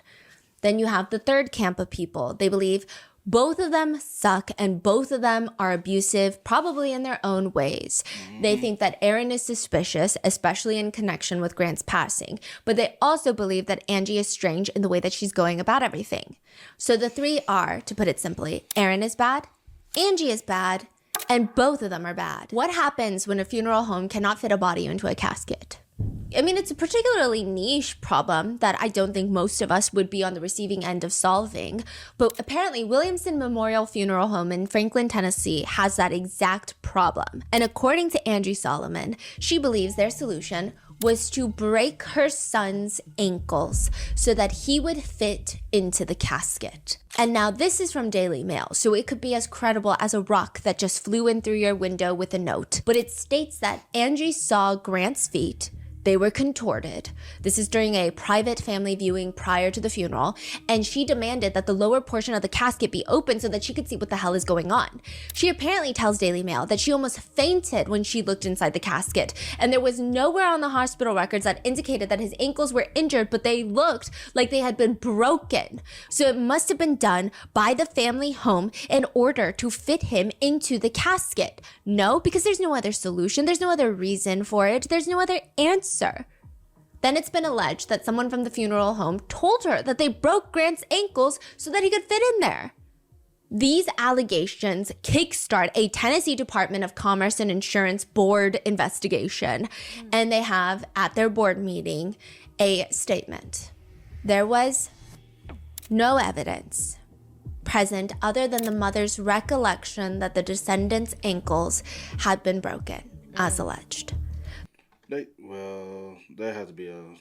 I was going to say, couldn't they just assume a body and check that and determine that? But that's a lot of money to go by. The funeral home has said after the conclusion of the Tennessee board meeting, these allegations are intentionally defamatory, especially knowing the closure of the complaint with the Tennessee board. So ultimately, they say this is not true. There's no evidence that this has happened other than Angie Solomon's word. But others think that it's weird because just 14 months after Grant's death, Angie Solomon's son's death, the funeral home is sold to a new owner, which could point to a bigger conspiracy. Or it could just be a very normal sale. But clearly, this whole situation does beg a bigger question. Is Angie Solomon unwell? Is she accusing people of things that are not real, or is there a bigger conspiracy at hand? So we've covered pretty in depth Aaron is bad. Let's go through Angie is bad. Aaron's big claim is that Angie is mentally unstable and has been. The judge clearly saw that in 2013 during their divorce proceedings and placed primary custody in his care. But even with that, he states that he wanted her to be part of the kids' lives. So he let them see her more than they were allowed to see her, as decided by the judge, adjudicated by the judge. And she has been planting seeds in their minds ever since then. More or less, these are his claims, that Gracie has been brainwashed via parental alienation, which is when one parent alienates the child from the other parent by spreading lies and manipulating them. It's actually a pretty common thing, but, to believe that her dad, Aaron, has been essaying her since she's a kid. He believes the video is part of that evidence. The court even decides that because of that video that Gracie posted, they need to place her in DCS custody because it's just, quote, fear of psychological harm. When Gracie posts that video on YouTube in 2021, she was in Angie's custody. After that YouTube video goes up, Gracie is briefly taken out of Angie's care by the Department of Child Services because they think that there is fear of psychological harm being done in the household. One of Angie's former friends even tells the judge, Angie will say whatever she needs to say to get whatever she wants. She can be extremely persuasive to a grown adult. How much more can she influence a child? I am appalled that she has destroyed Gracie's relationship with her father and completely disregarded Gracie's best interest in privacy in mounting this campaign against Aaron. Aaron's lawsuit against Angie states that Angie and her side have allegedly shared highly confidential documents and testimony from juvenile court proceedings that contain sensitive information about their children with the intent of those being shared online. So his whole argument is like, if she were a good mother, she wouldn't even do this. Others are arguing, well, she did go to the police. She did go to child services multiple times before resorting to this. It's not like this was the first step in her process. So people are confused. I think each side has their own belief. The whole thing, though, Aaron is saying Angie is ruining Gracie's life without even considering what she's doing, all for the sake of taking him down and getting donations. He states in his lawsuit, I do not blame Gracie for these ever-changing allegations. I believe she is merely a victim of severe parental alienation by her mother. She has been hearing horrible and untrue things about me from her mother since she was a small girl. My name is Gracie Solomon. I'm 14 years old, and I'm here to tell my story. I just want to say before we get into any of this that it's coming straight from me. It's all me, and no one else is telling me what to do. In the video, Gracie states that she's doing this on her own free will. But later in a podcast, Gracie's not there, but Angie states that because of that video, Gracie was placed in DCS custody, and she says, for the video that she didn't even willingly do. For the video, she didn't even willingly do. AKA, so did she willingly do the video by her own free will, or was it not? I don't know. That's bad. For Aaron's lawsuit against Angie, he provides a lot of declarations, sworn documents by people who want to share their perspective with their judge, mainly anti-Angie perspectives, which either means a lot of people don't like or don't trust Angie, or this could be the good old boys club at work. I don't know. I guess it's up for you to decide which one is true. The funeral director gave a declaration to the judge where they state that Angie was there with Aaron when the entire family purchased grave plots near Grant's gravesite. So she's saying, I'm so shocked that because I went online, and Angie is making it seem like she came across this information and was so shocked and thought it was like, oh my God, all I could think about was murder, like he's going to murder us, basically. But the funeral director states, I asked who would be handling the financial part of the arrangements. Miss Solomon was adamant that Mr. Solomon would be handling all contracts and payment, and that she would not be responsible for the payment. Basically saying that Angie was the one that wanted it more than Aaron, it seems. They write, any suggestion that these plots were selected or purchased without the knowledge or input of Angie Solomon is not accurate. Side note, she also states how they have strict policies of not having loose items on the grounds. Like, it's very hard for them. This is actually across most funeral homes and memorial grounds. You can only have very specific vases that are usually like welded into the signage, the marker, the grave marker. You cannot put anything on next to it on there. You cannot go and place teddy bears. Okay, so typically what happens is the weekend of a funeral, you can. Right. They don't want things just everywhere. But you cannot, because just maintaining the ground, they have to mow the grass. A lot of people pay a lot of money for specific funeral sites because they want their loved one's gravesite to be well maintained and the grass to be lush and all of these different specific things. And so it is a strict policy that they're not allowed to have loose items on the ground. It's very hard for them to maintain. Well, for that it can be true due to I like his tone. I like his headstone. That can be true from someone who used to. It was one of the things I did. I've had plenty of jobs, but I used to have to cut grass and cut graves around graves and stuff, and cutting flowers, especially because, say for instance, it rains, heavy wind blows everywhere. Now I gotta get off. It's tedious, but it's a lot of graves. It's a lot of time me having to stop what I got to do. And then a lot of people cut over it, just cut it and blow it out all over the place. So now it looks janky, you know what I'm saying? And you don't want that. You want to keep it as clean as possible. Mm-hmm. So the Lucy things, I like his tombstone though. It's a nice tombstone. Grant's gravesite, the funeral director says in her declaration that for a long time people were leaving baseball stuff, like baseballs, loose baseballs, baseball bats, like little baseball figurines, baseball hats, like all of these things. And the funeral home tried their best to be accommodating, not just for the weekend of the funeral, but even for a little while after, because they were thinking, well, this is a young man who died abruptly, so we want to be as accommodating towards any friends or family who are just making their way out to the gravesite to pay their respects. But then eventually it's like, okay, now we got to stop the loose baseballs and all of these things. She moves the baseball items from Grant's gravesite. She's like, I moved it. And Angie comes in furious, and she keeps accusing Aaron of removing all of the things that she left. And the funeral home director calmly states, like, it was me that removed it because, as I've told you before, you're not allowed to leave these things here. And like, I thought you knew, but anyway, now you do know, right? She thought that was it. But then, quote, I later found out that someone posted on social media that the items were taken off of Grant's grave, and the implication was that Aaron Solomon had the items removed, which again was not the case and had been explained to Miss Solomon.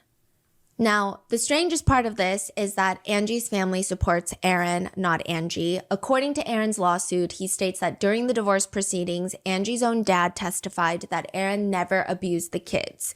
I don't know what that testimony means. I don't think it means anything, because I think that a lot of abusers get away with abusing victims with nobody knowing. Yeah. So like, I don't know what that means, but he allegedly states that he's seen Angie brainwash the kids against their own dad. Angie's former friend that testified about the whole Tim McGraw thing, you know, the country singer that fell in love with Angie, that friend. Yeah, well, she writes further in her declaration for the judge that Angie tends to live in her own chaotic fantasy world. Oh, so even about the whole fact that Aaron was either fired or let go or walked away from his job at the news station, that's been highly debated. Angie states that he was pushed into a corner to resign because they found inappropriate, not safe for work files on his work computer, and they didn't want a scandal. So he then had to quit. Aaron is saying that's not at all what happened. In fact, like, I got promoted to being a morning news anchor, but they wanted restructuring to happen and they wanted me to go back to sports. I didn't want to go back to sports. And Angie was the one that was like, hey, then you should go find a company that values you for what you're worth and not just stick with this company and let them bulldoze you. Angie's friend states that was the case. She says, quote, you know, Angie started a very dramatic Facebook blog about the horrible things that WSMV was supposedly doing to him. I remember thinking it was not very professional and would probably ensure that he would not be hired by any other news organization. So she's saying, like, Angie never mentioned at the time when this was happening, at least to her, that there was any sort of pictures found on his device. In fact, it seemed like she was mad at the news station. And she was going on Facebook and writing these things, which we couldn't pinpoint. But, you know, I thought it wasn't professional because then he's not going to get hired by any other news station. I see. I will say another fellow news anchor of Aaron's posted in 2011, Dear friends, you may have noticed my longtime friend Aaron Solomon hasn't been at my side at my news desk. I wanted to let you know that Aaron has decided to resign. Some changes were coming, and although he was asked to stay with Channel 4, Aaron decided to leave and concentrate on him and his wife's business. I will miss my friend, as I'm sure you will too. I appreciate your concern and your loyalty to Channel 4. Blessings, Holly. Okay, so it sounds like there's no bad blood when it happened. Yeah, so I imagine because Holly was his morning segment fellow news anchor, so it was the two of them. And I imagine if they found not safe for work things on his device, if I were Holly, but again, I don't know Holly, right? If I were Holly, I wouldn't write that. Yeah, I'd be like, good riddance. Like, that was crazy. Yeah, he's not a good person, and I hope he never gets a position of power, and I hope he can never get hired anywhere else ever again. I've seen people say, well, what if he and Holly were having an affair? And I think it's like, I think if it's one person, if it's just the pastor or just Holly or just the teacher but I think it becomes like a very widespread net that's occurring right now. So it's all a bad look for Angie. However, I do think this part is weird, but according to court transcripts from this particular hearing back in 2013, the judge literally states that he never hears proof from witnesses. Like, that's not his thing. But he wants to bring in Angie's dad to hear from him and get his side of things, even though he normally doesn't do that. So, like, why are we doing that now, right? I don't know. The judge continues to ask Angie's dad about what happened after, and he's focusing on the shower incident. That's like the biggest thing about the divorce proceedings is, did Angie try to self-exit for attention in the shower? Because remember, yeah, he's saying it was for attention. Or did Aaron try to kill her? So the judge is asking Angie's dad about what happened, even though he wasn't at the house at the time that this took place. Yeah. But he's being asked, and the judge is giving time to this matter, and I thought that was weird. But he doesn't even see her at the hospital. Angie's dad doesn't even see Angie at the hospital after this shower incident. So I really don't know why he's being questioned in any of this. But he says, for Aaron, he had to, when he found Angie in the shower, he had to fastly get the dryer cord from her neck. And again, I don't know how he knows this. This just hearsay because Aaron probably told him. And that he did not have time to take a picture with his cell phone. And when he called me, he was outside the house, I think. So remember how Aaron finds her in the shower. She comes to, she's fighting him, punching him, and is like, get off of me. And then according to Aaron, she's like, I'm going to beat you up for 2 hours until the kids wake up. So then he leaves the house, leaving her with the kids. And then he goes in the Kroger parking lot to call Angie's parents, which I also think is weird. I think it's very weird. If I am having some sort of situation, I would imagine you call the police. I would imagine you call the hospital for my own well-being or something. I would think it's weird if you call my parents. But I've seen it happen a lot, though. I've seen it. What? Where altercations, because certain people want to keep the police out there. I don't want to call police. I call your parents and startle them with all our drama, what we got going on. It's not healthy at all. But I've seen it happen. You've seen it. Have you seen it happen? Where two individuals, they in a relationship, them, they get to calling the parents. He's like, call the police. If it's that bad, call the police. No, I don't want the police. You know? Yeah. It looks a certain way. Yeah. But I had pauses for you because you was I forgot. So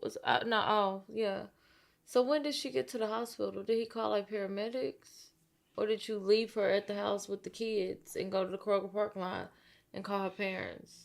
Yeah, that's what he did. Left the house. So I'm saying you didn't call, like if she's supposedly tried to harm herself. Why would we not call and try to get her help?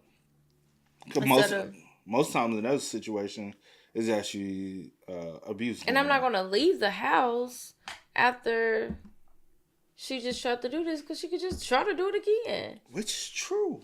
But I don't know. But most times maybe I'm not understanding fully. But most of the times in those situations, I know it's a lot of DV going on. And in this case, could there have been DV going on? I 100% do believe so. And a lot of times when that's going on, when they do decide to separate, it's a lot of both sides blaming the other. And could they have been involved in this situation? Could have. None of us are privy to that information because we really don't know nothing. True. It's all like speculation, scenarios, situations. And we all just trying to come to some type of a conclusion of understanding why that in results leaves Grant deceased. Yeah, and I've always been the type of person where I do feel like sometimes in certain situations, there's two things can be true at the same time. So Angie don't know Aaron, don't know anything about their life, but Angie could you got the ex-friend, you got the dad, you got, the funeral home, you got all these people saying that, she lies a lot, or she say whatever she has to say to get her way, or whatever the case may be. Maybe she is just not mentally, stable. I don't know, but that could just be what it is, and she, whatever. But also, Aaron could be just not a bad person, like to her, but to everyone else.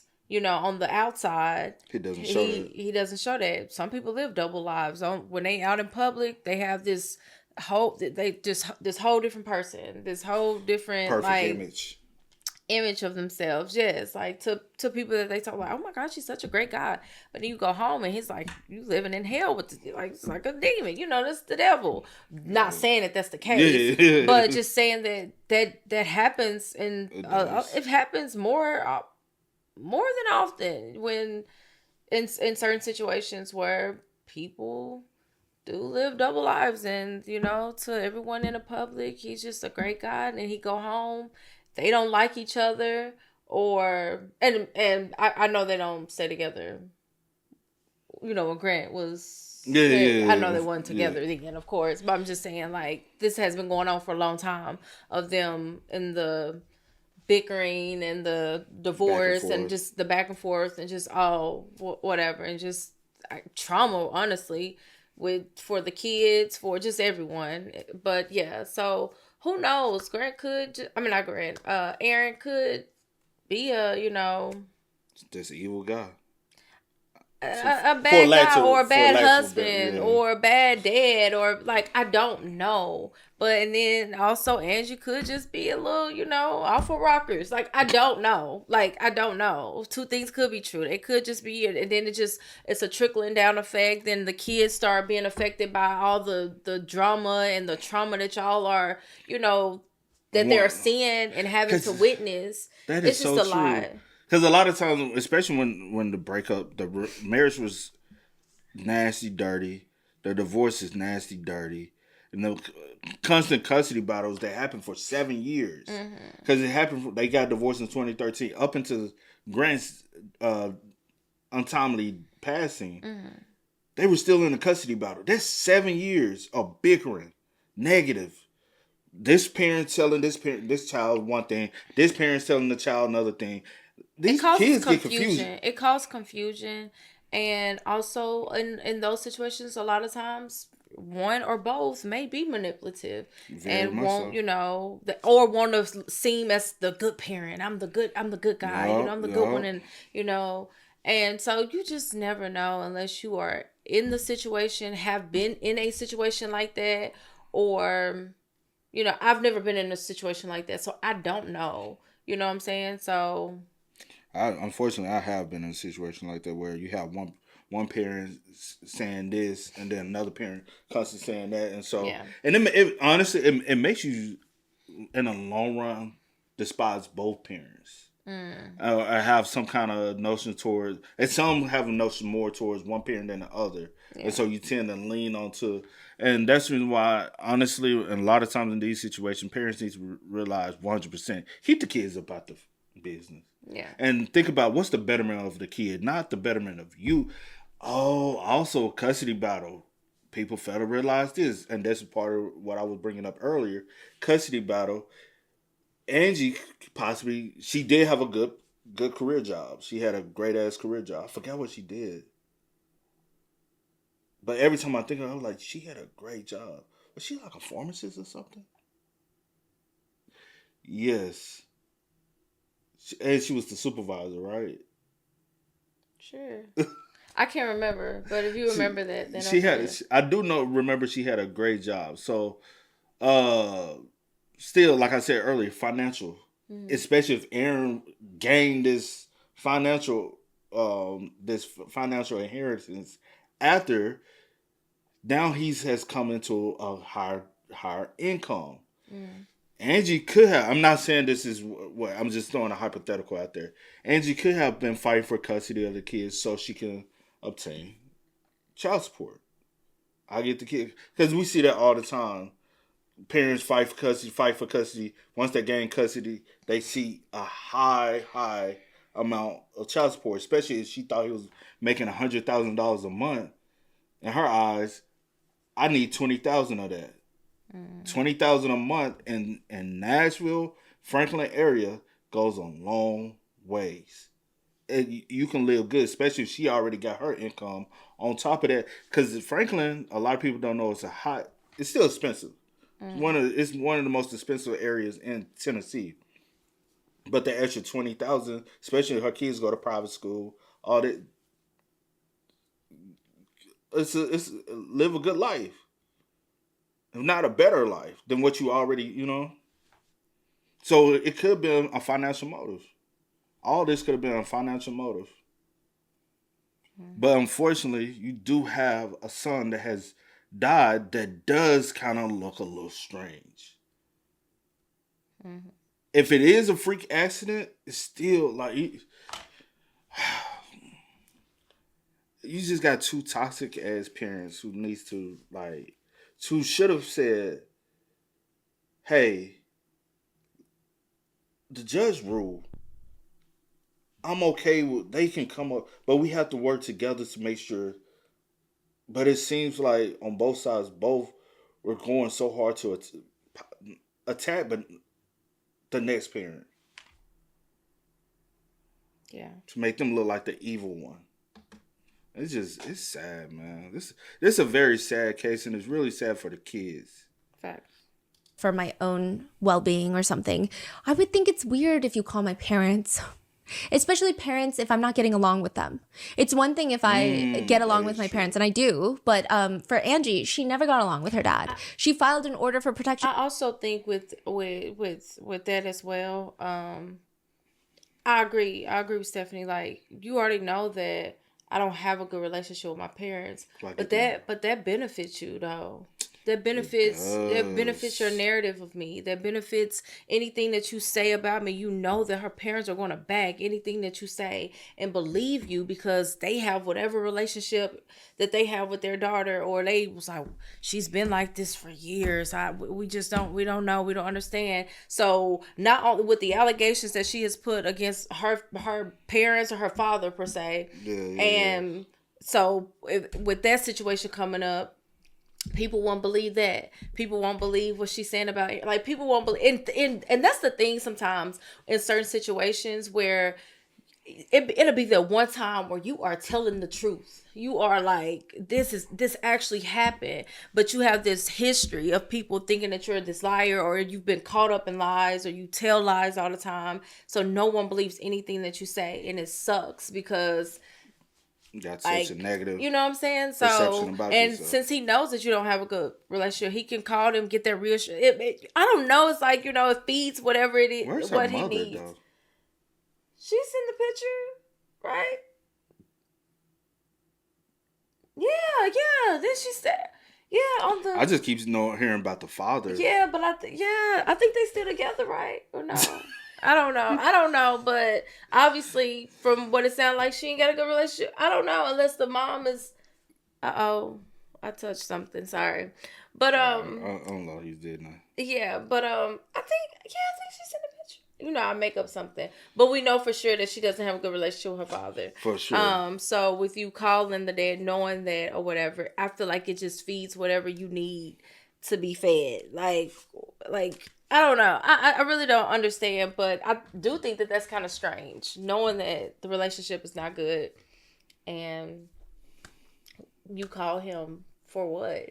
You know what I'm saying? Yeah. But my parents, and I do, but for Angie, she never got along with her dad. She filed an order for protection against her dad before this happened. And he found her because she tried to exit. Yeah. So then he leaves her alone. Yeah. For hours. Yeah. With kids. With the kids. And if you would think that someone is in a state of self-exiting, they could also take the kids with them. Yeah. That's so weird. So it sounds like from both sides, there's some kind of altercation that happened that night. Mm-hmm. We just don't know what exactly was the cause. Yes. And the only person that might know would be Grant. Because according to Angie's story, Grant woke up. And that's why Aaron stopped trying to kill her. According to her. Yeah. Right. But according to Aaron, neither of the kids ever woke up. And he didn't want to alert the kids. The way Aaron describes it, it's almost like this type of stuff happens all the time. So it's not even like I'm going to call the police. So it's not like a shocking moment. It's kind of like, here goes Angie again. That's how he describes it, and why he's not calling the police or taking the kids or like doing something very drastic. Now, remember how Aaron he's in the Kroger parking lot by himself, and he calls Angie's dad. And Angie's dad tells the judge, Aaron milled around the neighborhood, until about 6 o'clock, went back to the house when the kids woke up so that they wouldn't be concerned, why daddy was gone. We didn't go. He's talking to the judge about him and his wife. He's like, we didn't go. We waited. We just waited for time and prayed to God about this matter. And then we went to our church services that morning. In which situation would one pray and go to church after your son-in-law calls you to say that your daughter tried to self-exit? Like, I feel like you should pray. Yes, that's great. I think praying can do a lot of things. But in this specific time frame, perhaps medical intervention could do, I don't know, a tiny bit more. He's asked, did you want to see her? The judge is like, did you want to see her eventually when she goes to the hospital? And he says, certainly. No, I take that back. I don't think it would have been good for us to have seen her at that time. I don't think that she would have wanted to see us under those circumstances. We had to admit her. He also admits, I think she's just a very nervous individual. Describe how, right? When we're sitting around a lot of times and we're talking, she is fooling with her fingers. She could just be so bored of you. I don't know. But he continues, and this is something that's prevalent with her for some time, and I'm just lost for any other descriptions, Your Honor. It's just weird. A lot of netizens say it's a conflicting feeling. On one hand, these testimonies don't do Angie favors, but they also kind of don't do Aaron any favors. Especially the fact that the judge at the time states that he found Angie's dad to be very vague, but still credible. Vague and credible. Those are two words that are typically not put together in a way that makes people feel reassured. Then later on in the custody battle and divorce proceedings, Angie is ordered to undergo a forensic mental health examination ordered by the judge. The judge also chooses which doctor would see Angie. Dr. Freeman. Dr. Freeman allegedly states that Angie is fine and well. Oh, okay. The judge throws out the examination. Oh, What did you think? that's weird. According to Angie, the judge does this for no reason at all that she can understand. Just decides, never mind, I'm not going to use this as a factor of my consideration for anything. Forget we ever did that. That's not the only. And this judge, the judge, I wonder, does the judge have... Because I know she brought up the other judge, which was a But she woman. keeps saying he But too. yeah, so I throwing me wonder, off a does little bit. this judge have any type of relation to like Aaron or Any pre-bias? or like like just anything? Does he go to the church as well? Like, I'm just wondering because it's like you're doing everything possible. We gotta check the church membership the books. Yeah, but no, I'm just saying, like, not that it'll, but I'm just wondering because, like, okay, you want her to have this evaluation, you pick the doctor, and then the doctor's like, nothing is wrong, like nothing, we don't see any issues. I think you don't know what you're talking about. Let's throw it out. Like, I don't know, it's just crazy. I think they really want to determine that she is. I know insane. that's what, that's what I was getting to. Like, you're doing everything possible to try and prove this, but every doctor, even before this, when she was going to other, Cause what was her what was she? Do you remember what she was originally going to therapy for? I know. Cause she had a therapist. Yeah, I know, and everyone, and they was like, she's fine. Like, from what's stated in the video, it seemed like. So I'm just wondering, even with the dad, like, you was like, I normally don't do this, but yeah, we're gonna call him up here, even though he's vague. He's very credible. Like, I'm just confused as to like what's. In my eyes, the dad's not a credible witness anyway, just due to the fact that they already have a restraining order, which already shows that they have previous indication of conflicts of someone that I don't like, and I know you don't like. You probably don't like, even if I'm your daughter or whatever. Yeah. Like, I know you don't really care for me like that. I don't care for you. I would not want you to get up and talk on my don't speak. Don't even say my name. Don't speak on me at all. You know what I'm saying? We ain't cool like that. So you're going to say whatever to make me look like a bad person. I feel like I was trying to put in my head like who is somebody like that, but I can't think of nobody. What Like in either one of us that we'd be like, don't get them up there. Yeah, I don't think neither one of us have anyone that I can kind of use as a reference, but no. I feel like anybody that I'm not even cool with no more or talk to like that still wouldn't. I don't feel. I will hope not. Like, it was still not one of those things where I hate you and I hope you don't hate me type of thing that you have to speak like. So yeah, you just kind of outgrow people. But this is a whole different. It's different. You know what I'm saying? This is a father and his daughter that has a history of, like, it's been going on for years as far as like what she, Because I thought about somebody else, and I was like, that person wouldn't even speak. Like, if they needed them as a, they wouldn't. I don't even think they would. Even the two individual I'm thinking about, it's two. Oh. Two on you. Not me. But yeah, anyway. Yeah. This as a factor of my consideration for anything. Forget we ever did that. That's not the only thing the judge refuses to let into evidence. But according to Angie's side, quote, the judge would not let this be presented because he looked at Angie and said, you wrote this yourself. You are mentally ill. If you send one more letter to me, I'll have you thrown in jail. What? That's crazy. Yeah. That's according to Angie, though. Yeah. Not court transcript. No, according to Angie. That's crazy. Yeah, I mean, there are parts of the court transcript where the judge is like, I think you're lying to me. I think you're lying to me, and I think you're unwell. Yeah. I will say not helping Angie's case is that this person who wrote this letter wants to remain anonymous, so it's not like it could be easily cleared up right now, whether or not the judge is right. However, the letter reads in short, my name is blank, redacted. I'm writing to share my concerns. It goes on to talk about how Aaron is not a great coach at kids sports games. However, Angie is a great coach at kids sports games. And then, quote, comments from citizens reflecting Aaron's behavior have been the following. Something's not right about Aaron. Secretive, sneaky, shifty. He has a lack of eye contact. He's awkward and he's untrustworthy. So it's slightly vague. I don't think that it would have been helpful regardless, but the judge doesn't allow it, even though other vague things have been allowed, like the finger fidgeting. However, I will say the judge... Well, let me ask you this. What if they do actually subpoena and get the IP address, not saying, but the Instagram page? And what if it comes back to being connected to Angie? Because even with IP address... That's going to be very hard to prove that this person is the one who was actually, but it just shows the indication of the location. Can't say if somebody else went there, was using it, or could have been the daughter that was using it. We don't know. But what if it does come back to be Angie's behind it? Would that change your perception of her? Behind what now? Behind like all the stuff that she was putting out about Aaron? Yeah. Like what he had. I'm talking about the Instagram. What he had account. Sued her about, the defamation, like all but that. But they don't know she's the one who's behind. But I'm just trying to get an understanding. Yeah. But it changed my. Would it make you think that maybe something is a little?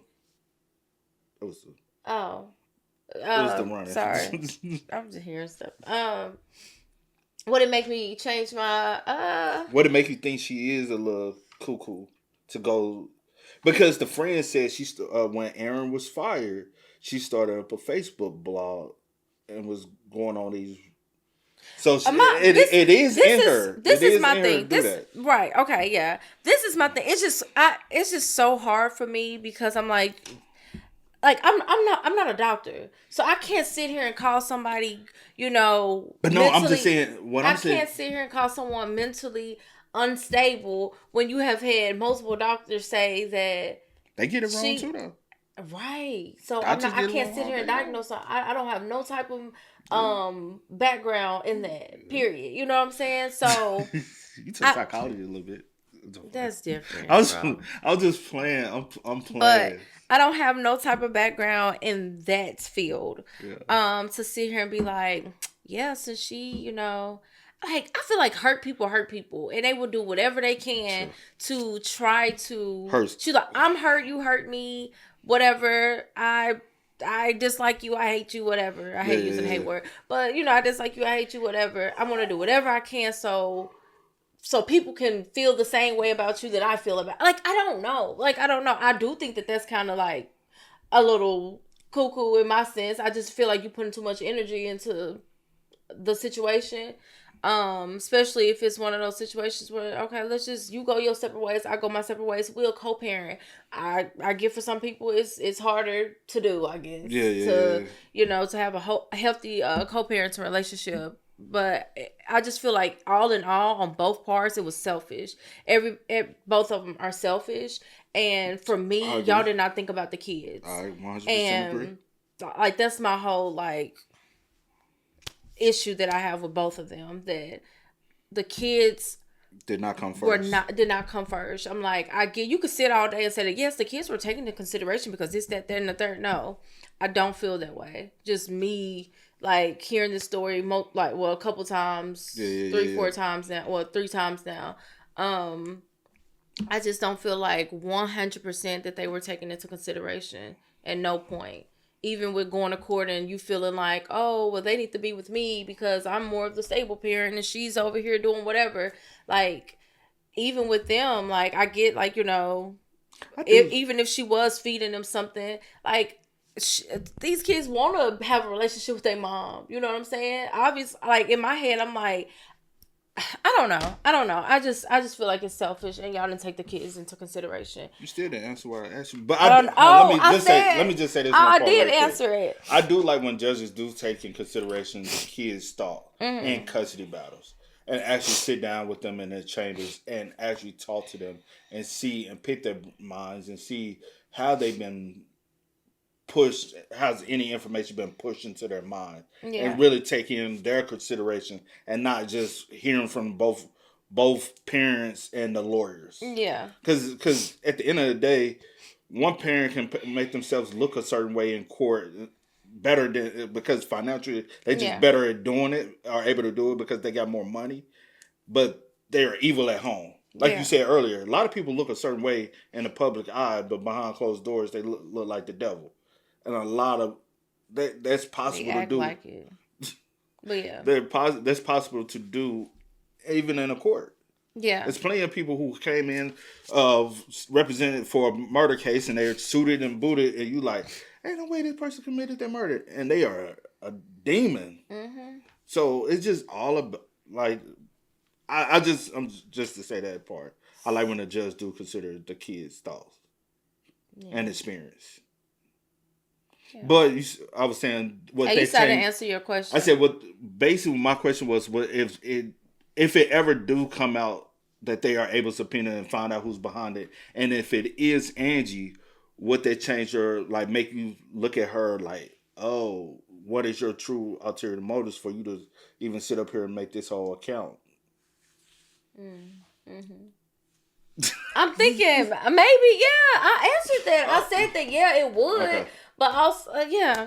I'm saying, okay. I understand with you. I have to be, like, very, like, straight to the point and not long with it. Because I feel like if I give you a long, I don't know if you be listening or not. I do be listening. But, I mean, it'll make me, like, like, girl, like, what? Like, now then I feel like, and then in situations like that, you have to look at everything. You got to go back and be like, so what about this? Is this, you know? Okay. And I feel like, and that's the thing, like, just, I'm getting long again. I forgot. Yes, that would make me kind of, like, raise my eyebrow a little bit and be like, why? Like, what did you gain from that? But yeah. Other vague things have been allowed, like the finger fidgeting. However, I will say the judge is weird. At one point, Aaron's defense attorney, while questioning Angie's dad on the stand, who is clearly not doing his daughter any favors, the attorney asks him, does Angie lose her temper easily? Angie's attorney objects because that's a very leading question. It is. To which the judge responds, it's close, but I'm going to allow it. Wow. I'll allow it. Auntie Bev strikes again, okay? So they allow it. And Angie's dad responds, yes, she does. Yeah. However, the judge is like, can you give us a specific example of how she loses her temper easily? And he says, I believe my son-in-law has briefed us on. I'm asking things that you have witnessed. The only time she lost her temper with me was on the phone, the last conversation we had. Okay, so does she lose her temper easily or just one time? That doesn't sound like someone that has a short fuse. The judge then asks him, what part of her behavior was causing concern? Because her dad testifies it didn't feel safe for her to be around the kids. He doesn't even feel safe taking a nap if she's in his house. The judge is asking, like, is she hallucinating? Is she seeing things that don't exist? Is she paranoid? Like, what does she think people are out to get her? Oh, yes. Give me an example of that. I just wish I could recall them. Huh? She's always had a very jealous heart towards her husband, feeling that he was always involved with other women, and she's expressed to us a lot. And I don't know what kind of illness that would be, under what entitlement that would be under, but Your Honor, I just can't give you an exact illness. I know I know that I would be very concerned with her being with my grandchildren at this time. To which Angie's attorney pipes up and is like, what if Mr. Solomon was having contact and communication or relationships with other women? What if your daughter was really telling you the truth about that? Ma'am, I'm a man of the Bible. And I believe in truthfulness. And I that's try that to, Tennessee. I just despise in my life constantly hearing turmoil. Yeah. Oh. So my feeling about the dad is even if the abuse is happening, he's not one to listen. No. Yeah. That tells me that's so everything I need to Tennessee. know about the dad. So like that tells me his entire testimony means nothing, at least to me personally. Constantly hearing turmoil and this going on and that going on and this going on. And I just asked you, sir. I never believed it. I would never believe it until you showed me proof. Wow. But after all of that, the judge states that Angie can no longer bring new claims against Aaron for at least 6 years until Gracie is at least 18 years old. A judge declares that Angie is an abusive litigant and blocks her from fighting Aaron in court until 6 years later, which is incredibly aggressive, right? But it is stated in Aaron's new lawsuit that a lot of it has to do with the fact that during their divorce, someone had reported to the Department of Child Services, like during the divorce proceedings, that Aaron Solomon is abusive. And they investigate and they close the case. Wow. They don't find any abuse. Doesn't mean that there wasn't abuse, but they state that they don't find any abuse. Now, Aaron Solomon is like, I'm pretty sure Angie did that to get the upper hand during the custody battle. Angie testifies on the stand. No, I didn't. So the judge orders DCS workers to report who made the initial accusation, and they more or less state that it was exactly Angie Solomon. The report from the divorce courts read, the court finds that Ms. Solomon has not been honest with this honorable court as it relates to the referrals to the Department of Child Services. She in fact made the reports herself, which again, does that mean Angie is insane and is willing to do anything to win this divorce and custody battle, such as bring forth false allegations against Aaron? Or does it mean that Angie is so desperate for someone to finally protect her and the kids that fine, she lied about it because nobody believes her, so why would she say she reported it because nobody believes her? I guess it's up to you. Because we are all legally allowed to have our own opinions. That is, we're not allowed to have free healthcare, but we at least get free opinions in this country. So that's fucking great. But later, the court documents reportedly read that it will not be ordering parental time with Angie because, quote, the court's great concern with the false statements made and Ms. Solomon's overall lack of honesty with this honorable court since these proceedings first began. The most damaging testimony to Mrs. Solomon came from Mrs. Solomon herself. Simply stated, Mrs. Solomon, I do not believe you. And I will say there are some parts where it is harder to believe Angie in the transcript. So during the divorce proceedings, Aaron's attorney confronts Angie and states, you told the judge that you don't have any money. Because that's the whole thing. Like, they do fight over money in 2013. You told the judge you don't have any money, but you raised $17,000 over the internet. So this is in 2013. This is before most of the nation even knew about the Solomon family. But you raised over $17,000 over the internet by telling people that he stole your babies. So she allegedly went on Facebook and alleged that Aaron Solomon kidnapped the kids from her. And she needs money to get them back. So allegedly people donated $17,000. And what did you do with that money? And she says, first of all, I didn't tell anyone I needed $17,000. Did you raise $17,000? No. How much did you raise? So far, I've only been able to acquire $3,900. So some people are pointing to this and connecting it with, it does seem like she's always looking for donations. And, the judge is upset with her mainly because the judge is saying, why would you write on Facebook that he kidnapped your babies? Because I signed the restraining order. So technically you weren't allowed to be around your kids. So like technically if anyone's to blame, it would be me, but you went online and wrote that your ex-husband kidnapped your kids or like your husband kidnapped your kids. And then she like states that her Facebook was hacked. And so that's like really not a good look. But probably the part that reflected the worst on Angie in the divorce is the shower incident. Remember how in part 1, Angie kept saying her version where she alleges that Aaron tried to kill her. Aaron's version is that Angie tried to self-exit. Well, during the divorce, it comes up a lot. And according to the lawsuit, Solomon v. Solomon, and transcripts from the original Solomon divorce proceedings, which we were able to get our hands on, Angie allegedly sent messages to Aaron immediately after the incident. Text messages that read, quote, but it's But that don't mean anything either, because say for instance, he took her phone.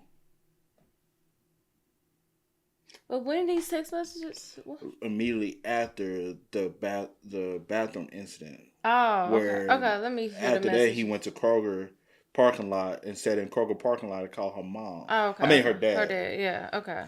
So to Aaron immediately after the incident. Text messages that read, quote, "But it's over for me now. You live with it. I'll always be watching over you. So this is my last writing on this earth." Quote, "I guess I will prepare for what exists for the cowards on the other side."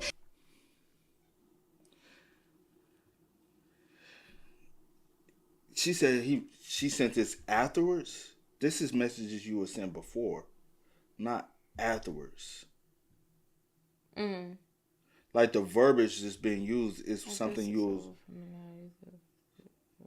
Yeah. This is stuff you Something you would say said before you. before Yeah. and not afterwards. Right. Because if I got this right, I'm rushing back home. Because she's Like, trying because I'm like, again. are you trying to do it again? Like, you know what I'm saying? But okay. And with religion, there is usually a connotation of self-exit being a cowardly thing. Right. And frowned upon. So the word coward is heavily debated. She writes, "I am not trying to self-exit. I made a bad choice for attention." So now it's almost insinuating that it was not a self-exit attempt, but it was a fake self-exit attempt for attention. But I accept responsibility for that choice, and I have learned why I did it and won't repeat it. I'm hysterical and I'm ending it all. You are gone and you took my babies again. I won't be alive through this day. I found one bullet in the chamber and I left a note for the babies. I can't live this way.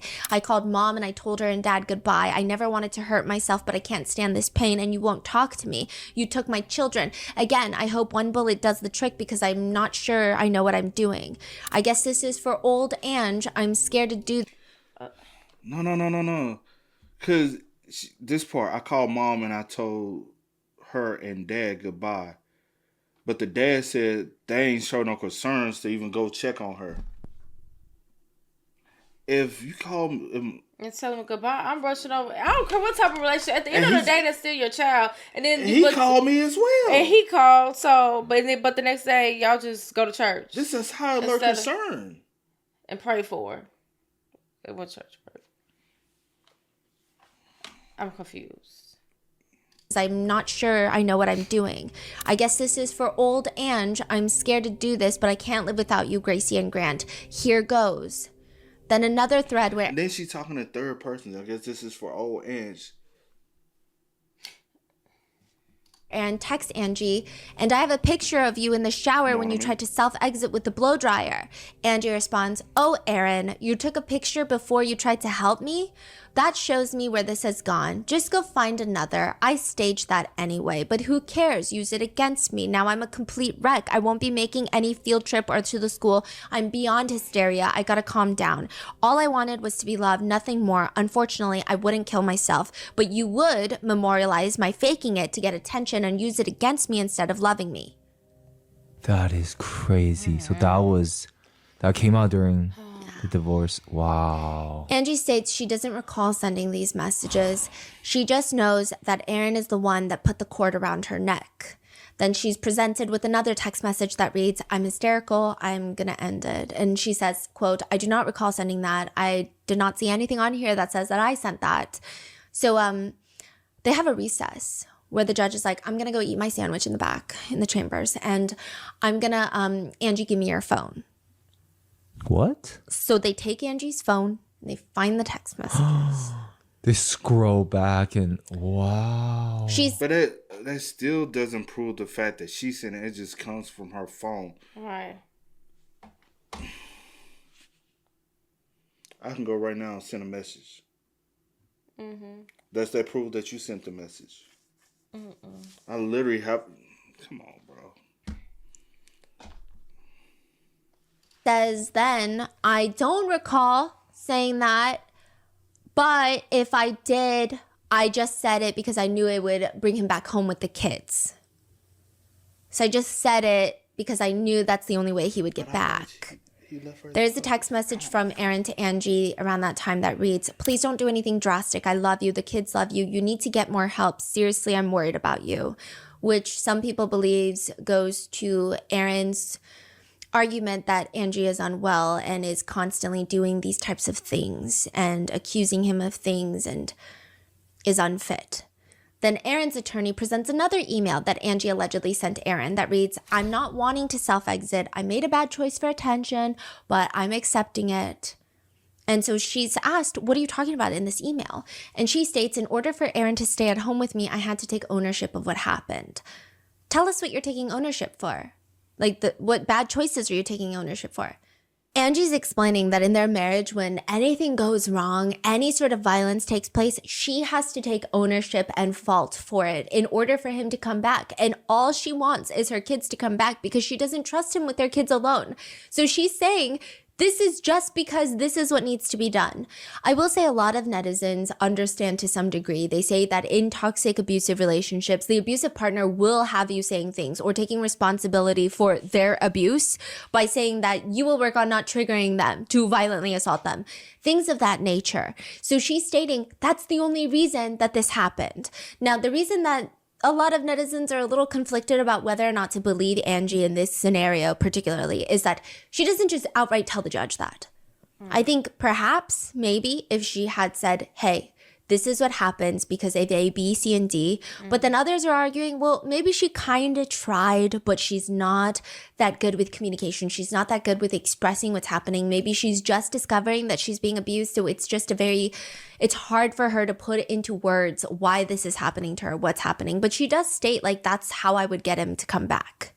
But others argue if that's the case, why did she lie and say she doesn't remember sending them? But maybe she doesn't remember sending them, but they were on her phone. So it's just all sorts of complicated. Yeah.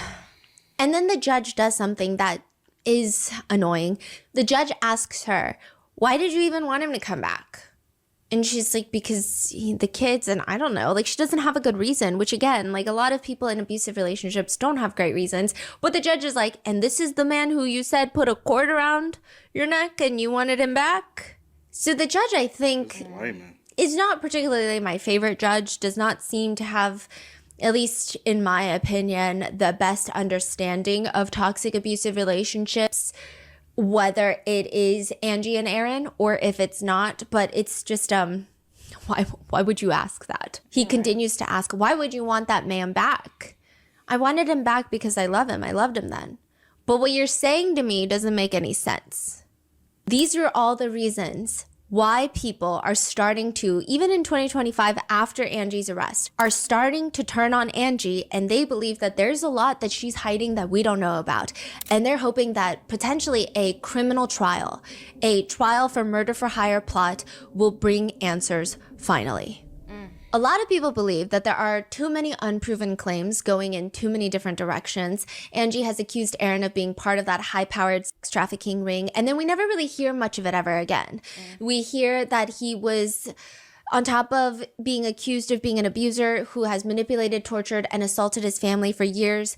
Also, potentially, he took pictures of her while she was on drugs and positioned her body and then showed those pictures to third parties. And also that he was drugging women on a large scale whilst he was working as a bartender. Freedom for Gracie posts on Instagram a picture of Aaron wearing a tutu and Halloween makeup, making... Because who would have these photos?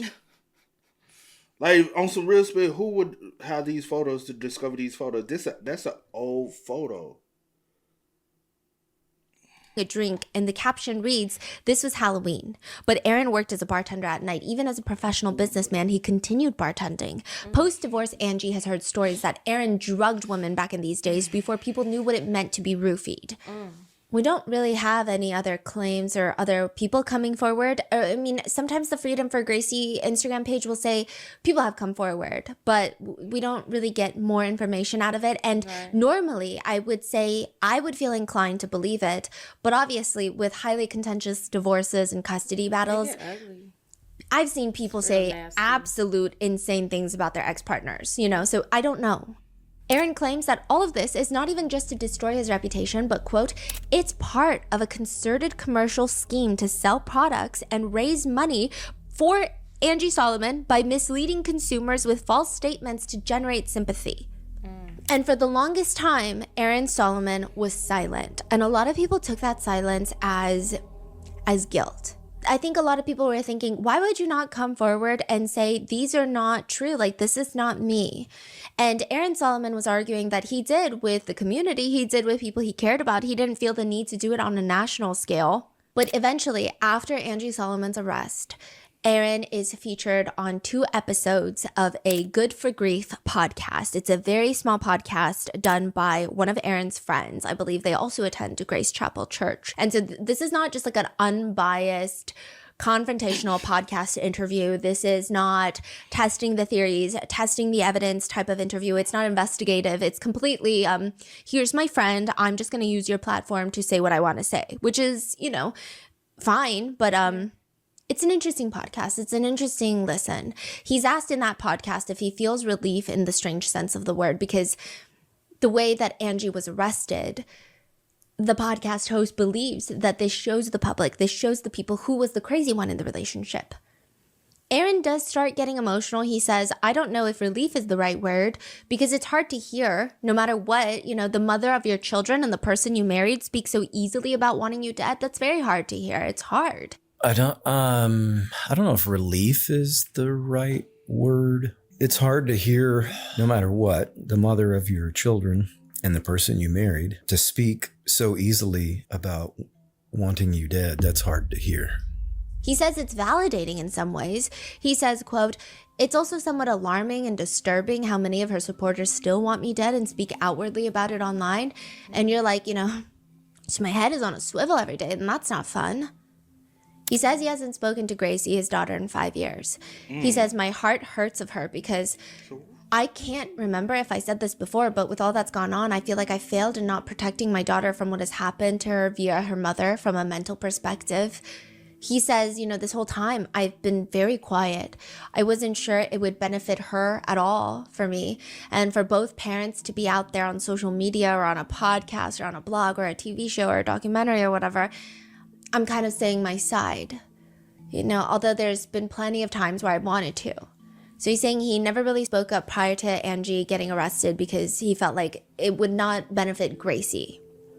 I guess it would feel like it wouldn't accomplish a whole lot, but it might help and feel good, I guess. For the main thing is, if it could help my daughter see the truth, to have the truth out there, that could be a plus. That's really the main reason I'm doing this. So he's saying now that Angie's been arrested, maybe this is like another additional way of, maybe after Angie's arrest, he's saying maybe Gracie is opening her eyes.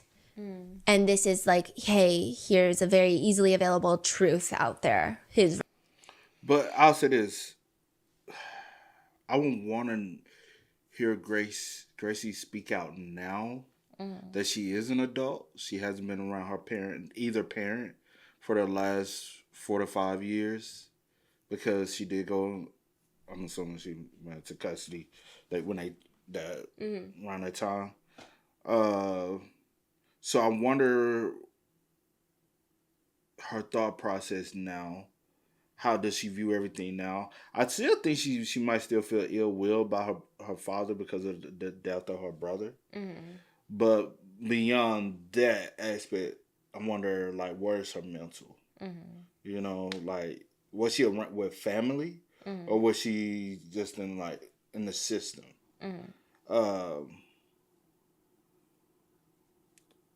Cause say for instance she comes out now and be like, hey, this, or is she gonna double down on this? You know, version of the truth, right?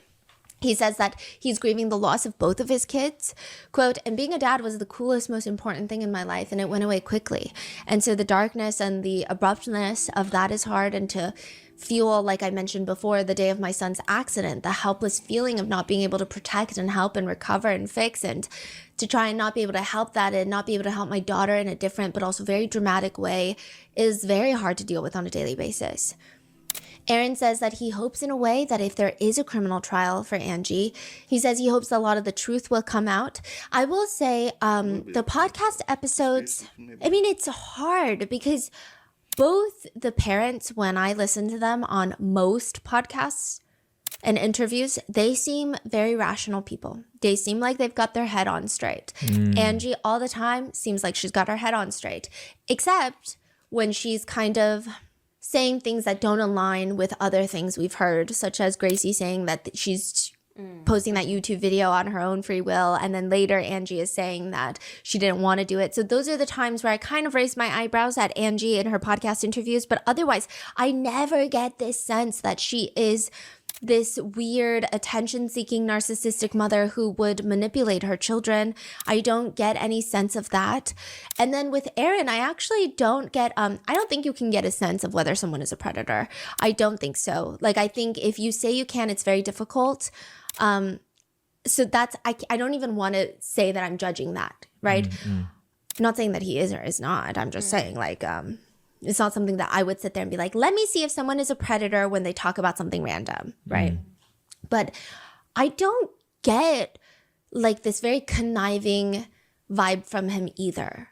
What I get from him is he seems like the guy that just lets things happen and like not in a good way. You know, I don't know.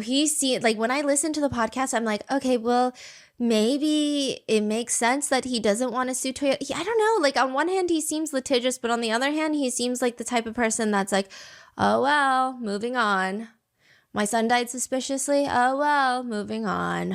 He doesn't seem meek. He just seems like, I don't know if it's a lack of care. I don't know if it's a lack of parental care. I don't know. But even when he talks about Grant's death, I will say this is the parts where I'm like, that's weird. He says, Angie's trying to blame his death on something. And I was literally having this conversation with somebody else earlier today. It was just a freak accident. You know, that's what they're saying. It was just a freak accident, that it can't be anything other than it was. I've always been a believer that things happen for a reason. We're not in control at all, and we never know when our time is going to be. And the longer I live, the more I see that. And he says, as for the 911 call, I mean, when I first glanced down and first saw Grant under the truck, I almost fainted. My knees went weak. I went to the ground, you know, but pulled up my phone and called 911. So, I mean, I literally tried not. I was. So there was damage. I didn't see that at first last week. Did you? Going to hyperventilate. You know, we just had to get people there. He also states, quote, at the accident scene, the last thing on my mind was that he wouldn't be alive. I knew it was bad. I just knew it was bad that we needed professionals there. But the last thing on my mind is that he wasn't alive or wasn't going to make it. As for the funeral, he spoke at the funeral, and a lot of people have things to say about it, which I tend to agree with. It is a little weird. He goes up onto the podium. See, I don't know. I can talk myself into both things. I don't know if it's him trying to be stoic and not get super emotional on the podium, so he falls into that newscaster role, but it's a lot of strange hand usage. He's like, as some of you guys may not know, I'm Grant's dad. I just want to thank you for being here, and all your words have been so supportive to us. You know, but then some people point out when his hands are clasped together, you can see that it looks like they're shaking. He definitely doesn't seem supernatural. He's not on the podium like, I want to thank everyone and giving, you know, his hands. It's like a very uncomfortable usage of hands. It's that, want me to tell you where it takes me back to? What is it? What's the class? The class in college. Like communication? Yeah. Public speaking? Public speaking. Where they teach you how to, like, talk amongst big crowds, and you do those hand gestures, especially when you're nervous. You don't say and you gotta stop yourself. Especially with him being a news broadcaster, he has been using that all his life. I can tell his hands are shaking. He probably is. Oh, you can? Like, just from what she showed, I could tell that his hands are like a little shaky or whatever, and it could just be like a self-soothing thing so that he doesn't get emotional and he just try to get through it or whatever the case may be. I don't know. And I keep reiterating that. Like, I don't know neither one of them. I don't know. I wasn't there. I wasn't in their household. I don't know exactly everything that was going on. So a lot of times in human nature, we sometimes we dive too deep into things. We look for things for an answer when there's no answer. So we're trying to force ourselves to see an answer in things that is just that's human nature. I was about to say something, but yeah. Oh, what you going to say? I would say, but there is always an answer. I'm saying sometimes there's not an answer when it's we something may that we you're may looking not have it right there, and arm's reach, but when you really think about it, there's always an answer to something, right? Or is it not? Or am I just anyway? But let's go. or we're not willing to accept the answer, so we're diving deeper into trying to find the answer. Whether it's nervousness, whether it's emotions, I don't know. It is weird, but is it weird because he's grieving? I don't know.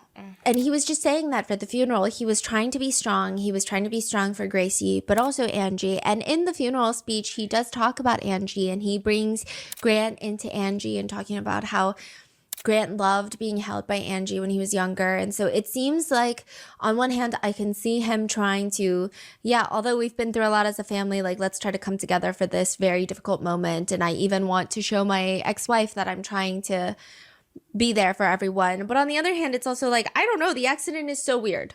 And there's a lot of moments where he's very vague in that interview, in that podcast, and he just says things that maybe I personally don't get. But also, the same could be said for Angie. In an interview, Angie is asked, why would authorities cover for Aaron Solomon if what you say is true, if the forensics show otherwise? Why would anybody cover for your son's father? And she responds in a way that a lot of people find problem with because it's just so vague. And she says, I mean, that's the question. Is who is Aaron Solomon?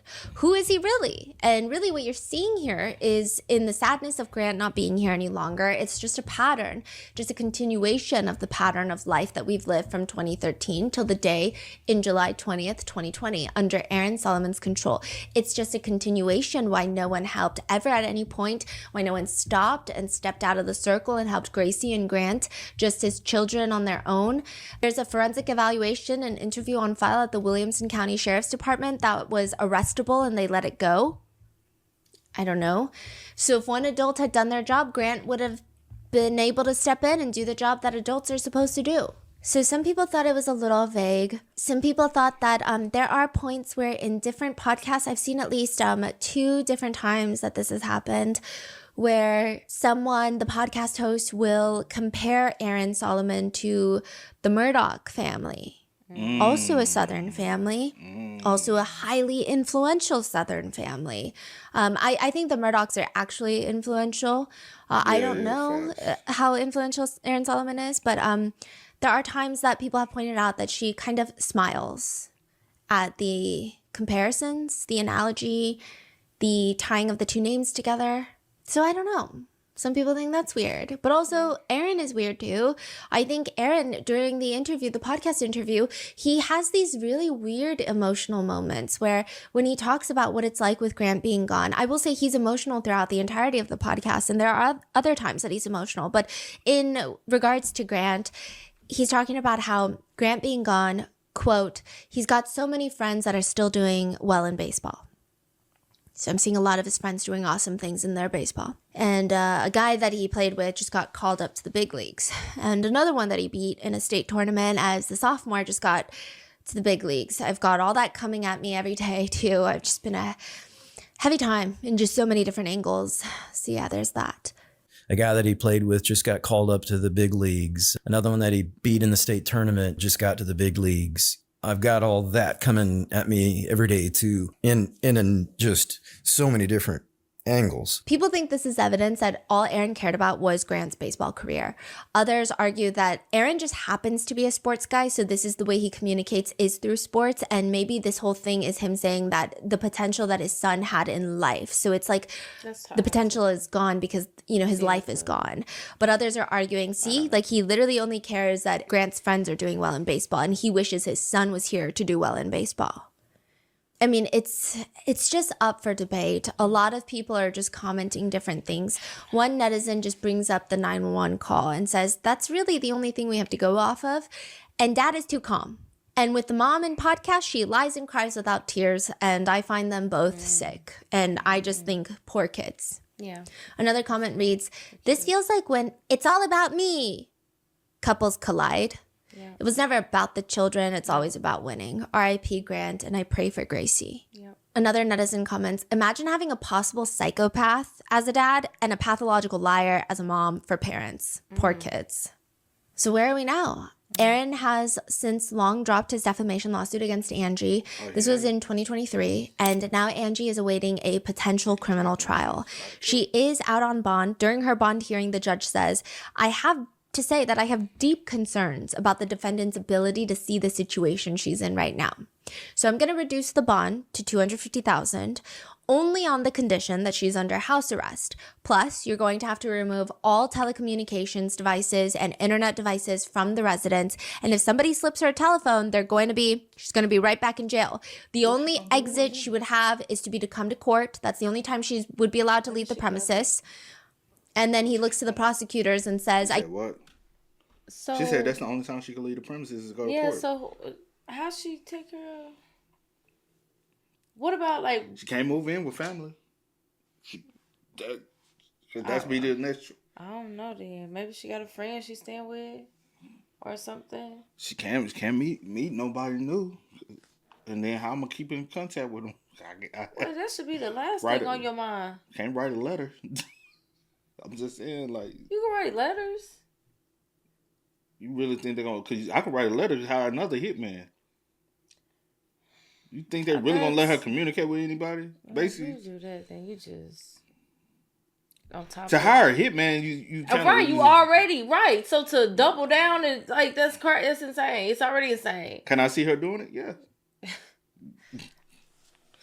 Girl, hey. When I was like, oh, that's what I was about to say. I was like, no phones or anything. Somebody slip her. I was like, can she have like a landline phone if she need to call for an emergency? Like I've been thinking about stuff like that, and I do wonder like who she's staying with because if she can't, they said she can only have a little life alert. But no, for real, no seriousness though. I do wonder, and I wonder who she's staying with because if she can't even leave the premises, so she can't work or take care of bills and stuff like that. I'd rather just be in jail, bro. Cause also grocery shopping, I still gotta, man, just keep me locked. But they have services. Oh, she can't even use those services. But money and well, I don't know. We don't know. Oh, she can't use a phone to even like do something. Bro, like how much? And then you don't have a good relationship with your father. So I always tell everybody it's pointless to bail out, especially in those kind of situations. Like that. Stay or tell in jail for one. Say for instance, they only give you 10 years. You've already started doing some of your years. Stay locked up, bro. Like, and then in Tennessee, you got to do 100% of the time. Mm-hmm. Stay locked up. Stay locked up. You get 10 years in Tennessee, ain't no good behavior, you're doing 10 years, day for day, bar for bar. Anytime she would be allowed to leave the premises. And then he looks to the prosecutors and says, I guess you could set up a jamming device outside her house like the North Koreans. I guess you could set up a jamming device outside her house, like the North Koreans. Weird comment, but a lot of people have been arguing about this. Some people say that this is actually no one has a right to bond. Like, just so everyone knows, some people are arguing nobody has a right to post bail. Like, the judge can deny bail for anybody. If you are suspected of committing a crime, especially with Angie, there's an audio recording of her committing a crime. There's enough evidence, there's no right any American has to be let out on bail. Mm-hmm. It's up to the judge. So that's one argument. Others are arguing this is really inhumane because if you don't have a single phone in the house, what do you do if there's an emergency? What if there's a fire in the house? What if you trip and fall and you hurt yourself? Like, you can't even call 911. So that has been a huge debate of people going back and forth. And then, of course, the other party will tell that party, well, then just go to jail then where you have a phone. So it's been back and forth. She is out on bond, and I'm with both sides though. No. I'm just saying. I'm like, me personally, I wouldn't do anything like that. First of all, like, I ain't gonna hold you. She able to do a $25,000 flight. Bail. She had money to also be a flight risk too. I was supposed to say something. Could you see her? I think she under too much surveillance to be a flight risk. Yeah, I was about to say, me personally. Oh, I was about to say I wouldn't do anything like this anyway. But just I hate hypotheticals. But just say if I was in a situation like you this. Bringing up a hypothetical, right? Yeah, I do say hypothetically speaking, like I say that, but like I don't like scenarios. But just for instance, if I was like in a situation or whatever, I just stay locked up, like because. I guess miserable regardless of the fact. You know what I'm Yeah. saying? I can't have a phone. Computer? Not that I'm trying to like Computer, get iPad? on and do it, because I know you think that I'm gonna be on posting stuff and doing stuff and trying to whatever. I don't know. When the last time that page been updated? I don't know. But just yeah, I don't even know the page. Justice for Grace. Oh, but I know what you're trying to get to. I know what you're trying to say. It's freedom. Because the last time it's been. You can't even see the date. Let me see. Can you see the date? But No. yeah, I'd rather just like stay locked up. You know, at least I'd be able to contact my lawyer or whoever I need to, if need be. But yeah, I don't know. What are you typing? For one, I can't see. And I'm typing what I need to type. Why are you saying it like that? Because I saw what you still doing it wrong. I can't see. You still doing it wrong. No, it's a stupid phone. There you go. First. Oh, you seen it? Let me make sure my volume down. It's the second. No, it's not though. Go down. Oh, that was pen. September 29th, 2024. Last year. Okay. Yeah. His attorney tries to argue that Gracie should be able to have her phone in the house. So Gracie is 18 at this point. So there's no longer an argument about custody. And so she's with Angie, and the attorney is like, well, Gracie needs her phone. Maybe she can just use her phone in one room of the house. Well, with that being said, scratch what I said earlier. She's still with her mom. We thought she was. No, I didn't think that she wasn't with her mom. I just knew that at that time she got taken from her mom. I'm saying these past 5 years. But she's 18 now. She just hasn't been in communication with her dad. I'm saying these past 5 years, so she been with. That's what I'm saying. Yeah. But she been on her mama custody and scratch what I had said earlier. When I said I want to watch her mindset now, I'm saying if she's been with her mom since she was 14 and not with her dad. Then, but has she been with the mom the entire time? I'm assuming. I said, that's why I just said. I just said if she has, then scratch what I said. But you remember at one point that I thought that they. Yeah, and they probably put her back. I'm saying if they did. Oh, it was after the video, after she made the YouTube video. Yeah, they took her. But and I'm saying they probably. And they had been doing this custody thing and then the judge ruled that she can't do anything for the. I got you. So Gracie is in the house. Yes, it seems like it. So that means Gracie also have no internet, no phone, no access. I think Gracie is now going to stay with a friend of Angie's because the judge is not having it. He says, I'm not going to do that. I'm not going to. It's either all gone or I'm not doing this at all. Whether your daughter can go stay with that other lady or not, he's like, I don't care. So with that, we're just going to have to wait and see what comes out of this. So I'm so sorry. Yes. What is Angie facing? Just a murder for hire charge. Probably will plead guilty. I think so. I don't think there's going to be a criminal trial. I think she'll plead guilty. I think she'll get 8 to 30 years is usually the sentencing. But if you plead, you're looking probably on the lower end of 8-ish. But a lot of people have been given 20. Wow. So like 5 to 20 is what I said, yeah. Huh. And do you know exactly what happened? Like she just went on Google? No, so there was a civilian. So I guess she had been asking around. Or maybe she asked someone and they were like, I know someone. That's why I said 10. Earlier I said 10 years. Yeah. That's the reason why I said 10. Because if something actually did, like even if you like say, okay. Yeah. But this is nothing. Nobody was hurt, so she won't even get to 20. So... That's with conspiracy to commit murder for hire. She probably get 5 if she pleads guilty. Yes, because the sentence can range from probation to 10 years. I hope she don't get probation, but she has a nasty taste in a lot of people's mouths. That's the reason why I don't believe it's probation.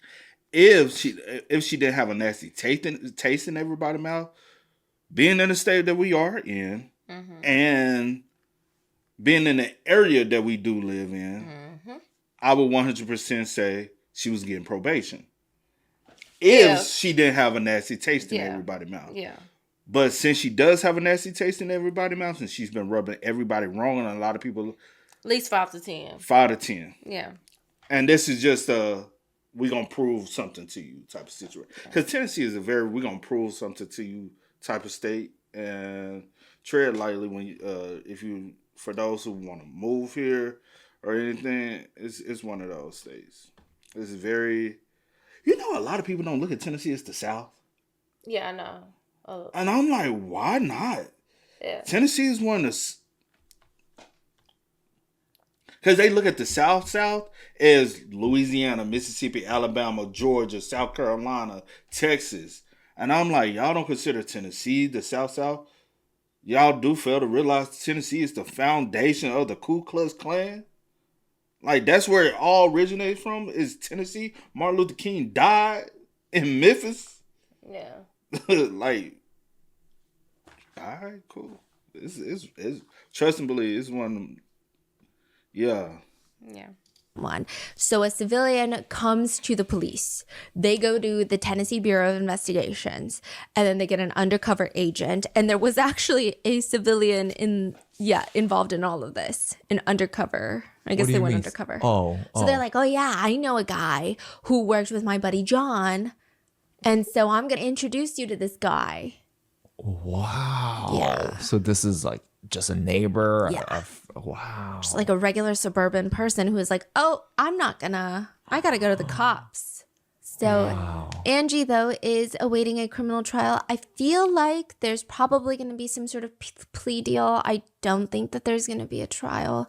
If she pleads guilty, then we probably won't have any more answers for anything. Nothing, yeah. But if there is a trial, then we will know a lot more. Yes, we'll know a lot more, but it will still be limited considering you can't use your own trial where you're the defendant to bring it's hard to get things against Aaron admitted.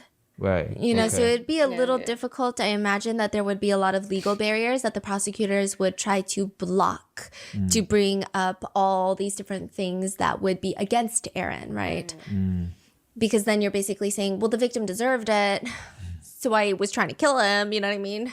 So I think that there's that. But I mean, we'll know a lot more than we know now, I imagine, with a criminal trial. But I don't think it's going to go to trial. I hope it does, just for the sake of so many people have donated money. So many people have been so invested in this case.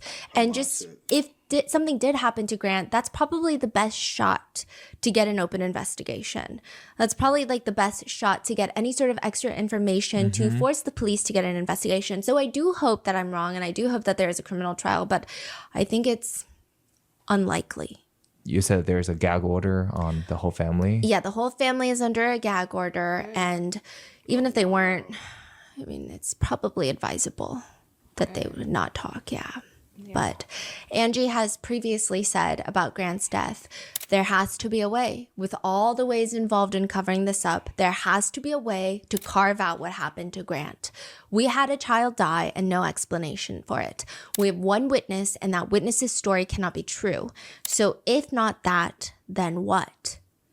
Which, interestingly, like 2 months ago, end of October, 2 of the witnesses from the car accident have been located. They've come forward to the police. We don't know what they've said, but they were out of state. They were driving through the state. They were working in Tennessee, and they were out of state. They weren't keeping up with social media. They weren't following these YouTube channels and podcast episodes. They didn't know what was going on. They didn't know what they saw was that big of a deal. They didn't even know if Grant Solomon was dead or alive. They just helped, and the truck couldn't come up, and so it was a whole thing, and then they left. That's so crazy. Now 5 years later, they're saying, oh, sorry, we didn't know. But hi, here we are.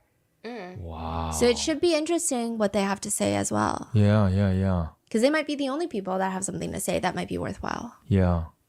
But what are your thoughts on this case? I mean, it's such a confusing case. It is. I will say that when I first went into it, all I've heard was that everyone's on Angie's side. And that's kind of where I initially thought too, right? And then people start changing their minds. And I started seeing more and more as time was developing of people questioning both sides. So it's been interesting to see how even the netizen opinion has been shifting. So in 2020, I recall everybody was on Angie's side. Yeah, and that's what I'm saying. 2025 Without more information, I don't even want to make any Oh you know, yeah, tell I me. don't think I don't so. want to feel anything because Yeah. who knows what Yeah. really happened here. And I also do think that one thing I want to clarify is being on Angie's side or not believing Angie or believing Angie has no correlation with whether or not you believe Gracie. I think regardless, Gracie should be believed. I think that she's ultimately a victim in some way, shape, or form. Every scenario, like She- it's a sad, yeah. sad reality. Every situation, every scenario, whether the sexual abuse happened, did not happen, and that's not me questioning it, but like putting out all these hypothetical scenarios out there, she is still a victim. Yeah. But what are your thoughts? Let me know in the comments, and I will see you in the next one. Bye. Oh, excuse me. And that is the thing with everything with this case. It is very confusing, and I'm not leaning on one or the other, you know, because you don't know. You have what Angie says, you have what Aaron says, and at the end of the day, my main concern is always the kids, and it's unfortunate Grant lost his life and you still don't have answers, and that's one thing that I can't make sense of. And then at the same time, Gracie, however you want to look at it, and whatever side you want to lean to, like Stephanie said, she is a victim. Yeah. In some shape, form, or fashion. So my heart goes out to her. Oh, bad. I got a call. You know how you got that cough that be scratching your throat? Yeah. I'm trying to make sure I don't cough. But yeah. Yeah, sad to say the least. Can I see with us being here, that potentially down the line, could they bring this back around and do an investigation of Grant's death? Yeah. Because it has happened several times before. And it just takes that one detective to say, I really don't like how this looks. Something just doesn't look right. Yeah. You know, And doesn't feel right. honestly, it happens a lot here in Tennessee where a case can be 5 years down the line, 10 years down the line, they open an investigation. One recently just happened here. Where we at? Not too long It was ago. unsolved. Yeah, it was unsolved, and they actually found the guy in charge. Yeah. Or no, he was dead though. He's deceased now, but But they went back and solved it. Yeah, but it happens a lot here though. Crazy times, bro. But I guess it's just a waiting game to see how everything falls through. I know we will be alerted and notified whenever it does come through because we are in the area. So a lot of people might not be privy to the information, but I know once everything does, I think we'll be notified and informed. yeah. But y'all spam us up. Y'all let us know y'all thoughts about it for us in the comments down below, man. But until next time, y'all know how it go, man. I do go by the name DJ New Kid. This is. We are. We are. Ain't no time to kick it, gotta stack a flip for my folks. Dollar, dollar, dollar, dollar. Please tell me you can hear me. Don't turn your back and don't neglect me. Just let me know if you need me. Dollar, dollar, dollar, dollar. Let me watch out for my partners. Keep my money long, get my team strong. Let me run away from my problems.